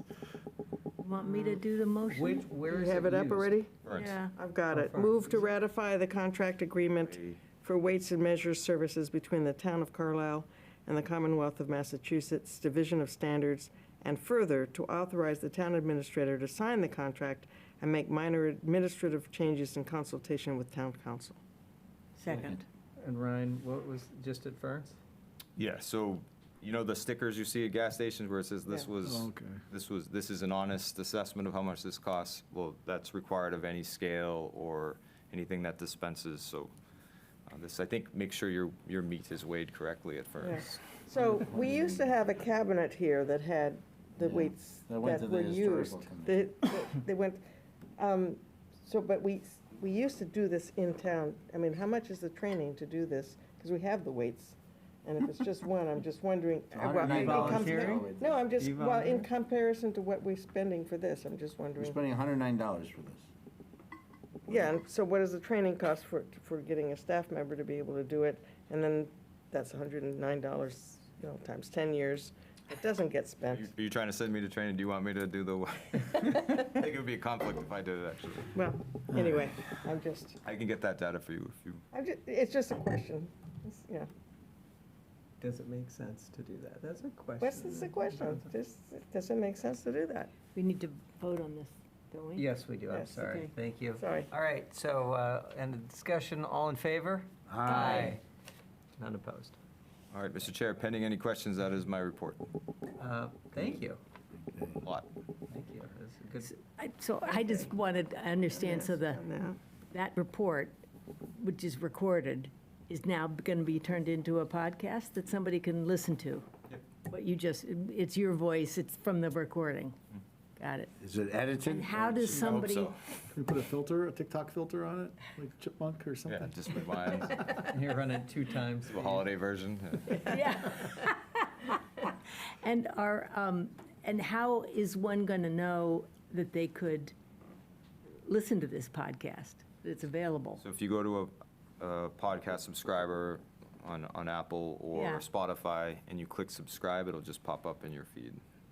But you have to say, subscribe to, what are we calling it? Town of Carlisle. Or some catchier name that Yeah. other people will help me create. Mosquito Land, yeah. Huh, okay. City of the Woods. Pardon? Oh, the house in the woods? I mean, the City in the woods. Well, what do they call it? City in the woods. Question. Well, that's the website, but actually For the Thorough. CMS discussion? said it was City of the Woods. Yeah, right.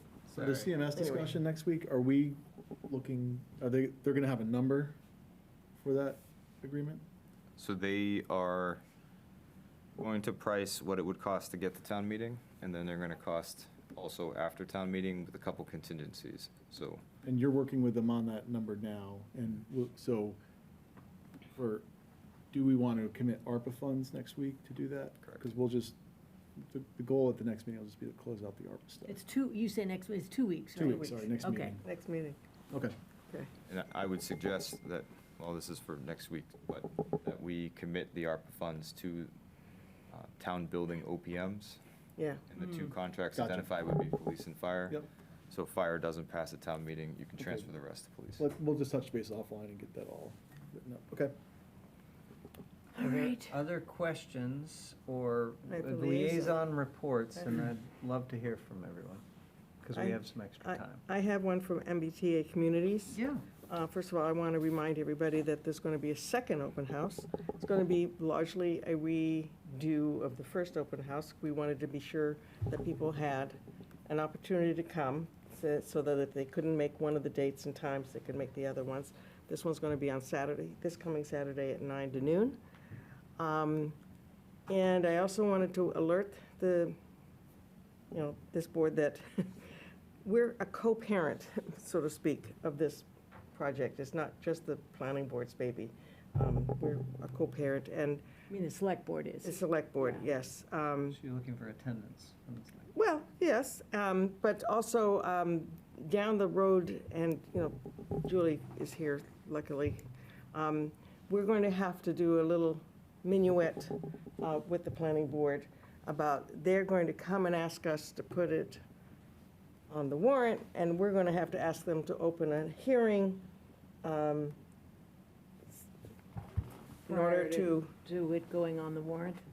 prior to, is it prior to getting it on the warrant, or is it after it's on the warrant? It's really just a vote to refer, so the planning board votes to tell you about it, so that you know about it for the warrant, right? And then the select board votes to refer it back to the planning board, to go ahead and have a public hearing. So it's like an agreement that you're gonna put it on the warrant. Yeah. Okay, so I just wanted to alert people to that, so that there's no confusion, and if you have questions about it, let us know in advance, so we can get those answers, so that then we can explain that better to the public as well. And I think I saw something in the mosquito, but I don't remember for sure. What's the timing on the working group submitting a recommendation to the planning board? December So I'm 9th. having them target December 9th to submit, I'm actually working on it right now, their recommendations to the planning board, and then the planning board would have a couple meetings, like one in December and one in January, to kind of talk about things and decide to vote to send it to select board, and then planning board and select board have back-to-back meetings. So I'm gonna work on this with Ryan on this, to get it on the agenda. Then the select board would, maybe on your January 14th meeting, like, review what's submitted to you or not. You can really, you don't have to really review anything. You could just be like, okay, great, we received it, and turn it around and tell the planning board, just keep going. But a vote is required, and then planning board will take it from there and work with the subcommittee and have a few meetings where they're discussing language and kind of really getting the zoning, gelling around the zoning language, and then they'll open a hearing at some point. I'm thinking March. So we'll have a few meetings to figure it out, and then the hearing will be March and April.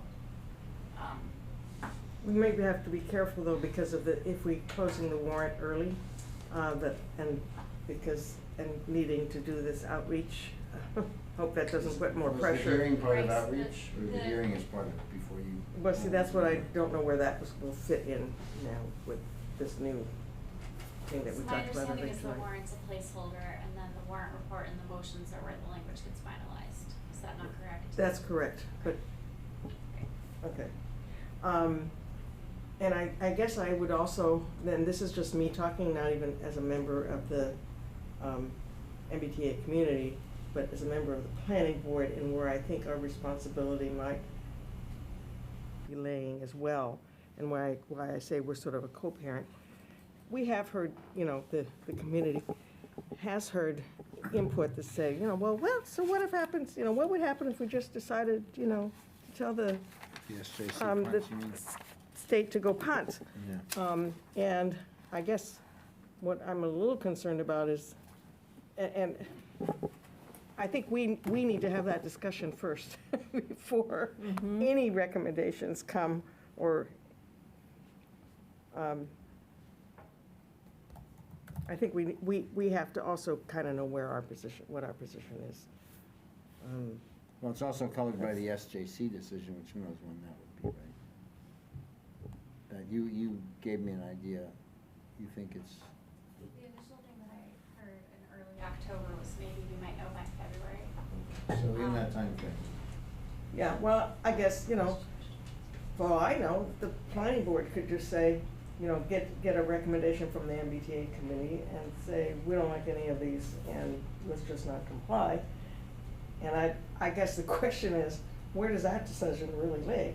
Yeah. Does it lay with them, or does it lay with us? And when do we I think that connect not to with the comply planning board? decision would be, for one board on its own to say that, to endanger the town, which has to then, marshal up legal resources, I don't think they would. My guess is they don't have that authority. Well, I think that discussion should be had with them. Right. We should have a Before it joint meeting with happens. them. Yes, And it's possible that we should be there on December 9th when the MBTA committee makes their presentation, so that we get it concurrently. It's also possible that comes out at town meeting anyway. It may, For but we someone also stands need. up and just says, I know, Yeah, but but you we don't want to still- get there without having played this. right, Yeah, oh, we I need- agree. Okay, so that's good, so we should put that, we should note that Okay, so that's what I wanted to for Sunday night. bring up. Okay. Are there any, Scott? Travis and I attended a joint meeting of the Concord and Carlisle Finance Committees and School Committees just after our last meeting on Thursday of that week. You can give your 2 cents. I mean, the goal was for the two finance committees to essentially get together and work in cooperation and better communications with regard to the region budget, with the added wrinkle that this year our town meeting will be first, given their later process. So they just talked at a high level about what that's going to look like and what's required. So hopefully we'll see more communication and coordination, including a single presentation probably to both committees rather than having Lori Hunter go between 2 meetings and talk to them and then talk to us. So we'll see where that leads. I am meeting with the Carlisle Public School Committee tomorrow, just to give a brief overview of the discussion we had as a select board around our budget goals and the budget letter and the budget process, just to set some high-level expectations as they go into their budget discussions for next year. And I'm not sure if Jim is presenting an initial budget tomorrow or not, but I'll be there to just give our perspective on it prior to his presentation. So Good. more to come on that. I wanted to thank everyone on the board for going on our second off-site to see the DPW facility. I thought that was helpful for everyone to see. You've seen through email, we're scheduling another one to go to the school on December 5th. Unfortunately, I don't think Barney's going to be available to make that, but That looks like it's going to be a lengthy one, because it's early in the morning till Yeah. up to 11:30 or something. yeah, it is. So that we- So it's, yep, Yeah. yeah. We don't have to go to it all if we can't. If you can't, no, but Well, I thought that there are 2 components to it. Jim had wanted us to see kind of the services and the school, and I would also like, and I mentioned him, to have us review the facility, because some of that is, Yeah. kind of falls to us, as now we've tried to combine our facility management into one department, so, and it all kind of falls to our budget for the town.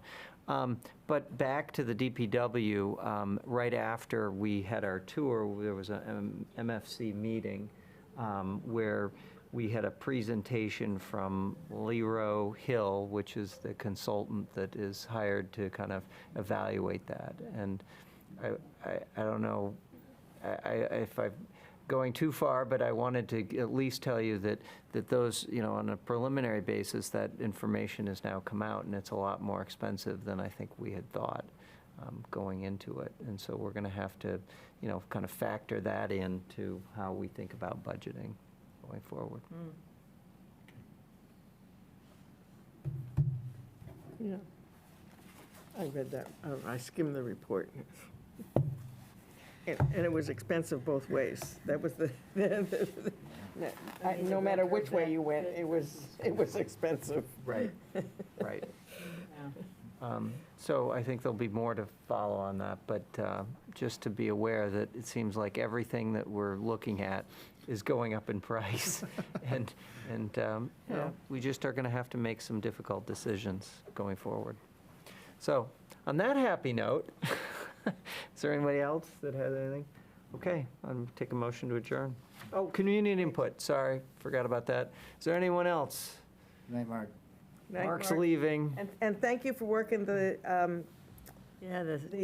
election. All right, anyone online? Community input? All right, seeing none. Gonna go home. Motion to adjourn? All right, so moved. All in favor? Aye. All right. Thank you, very good.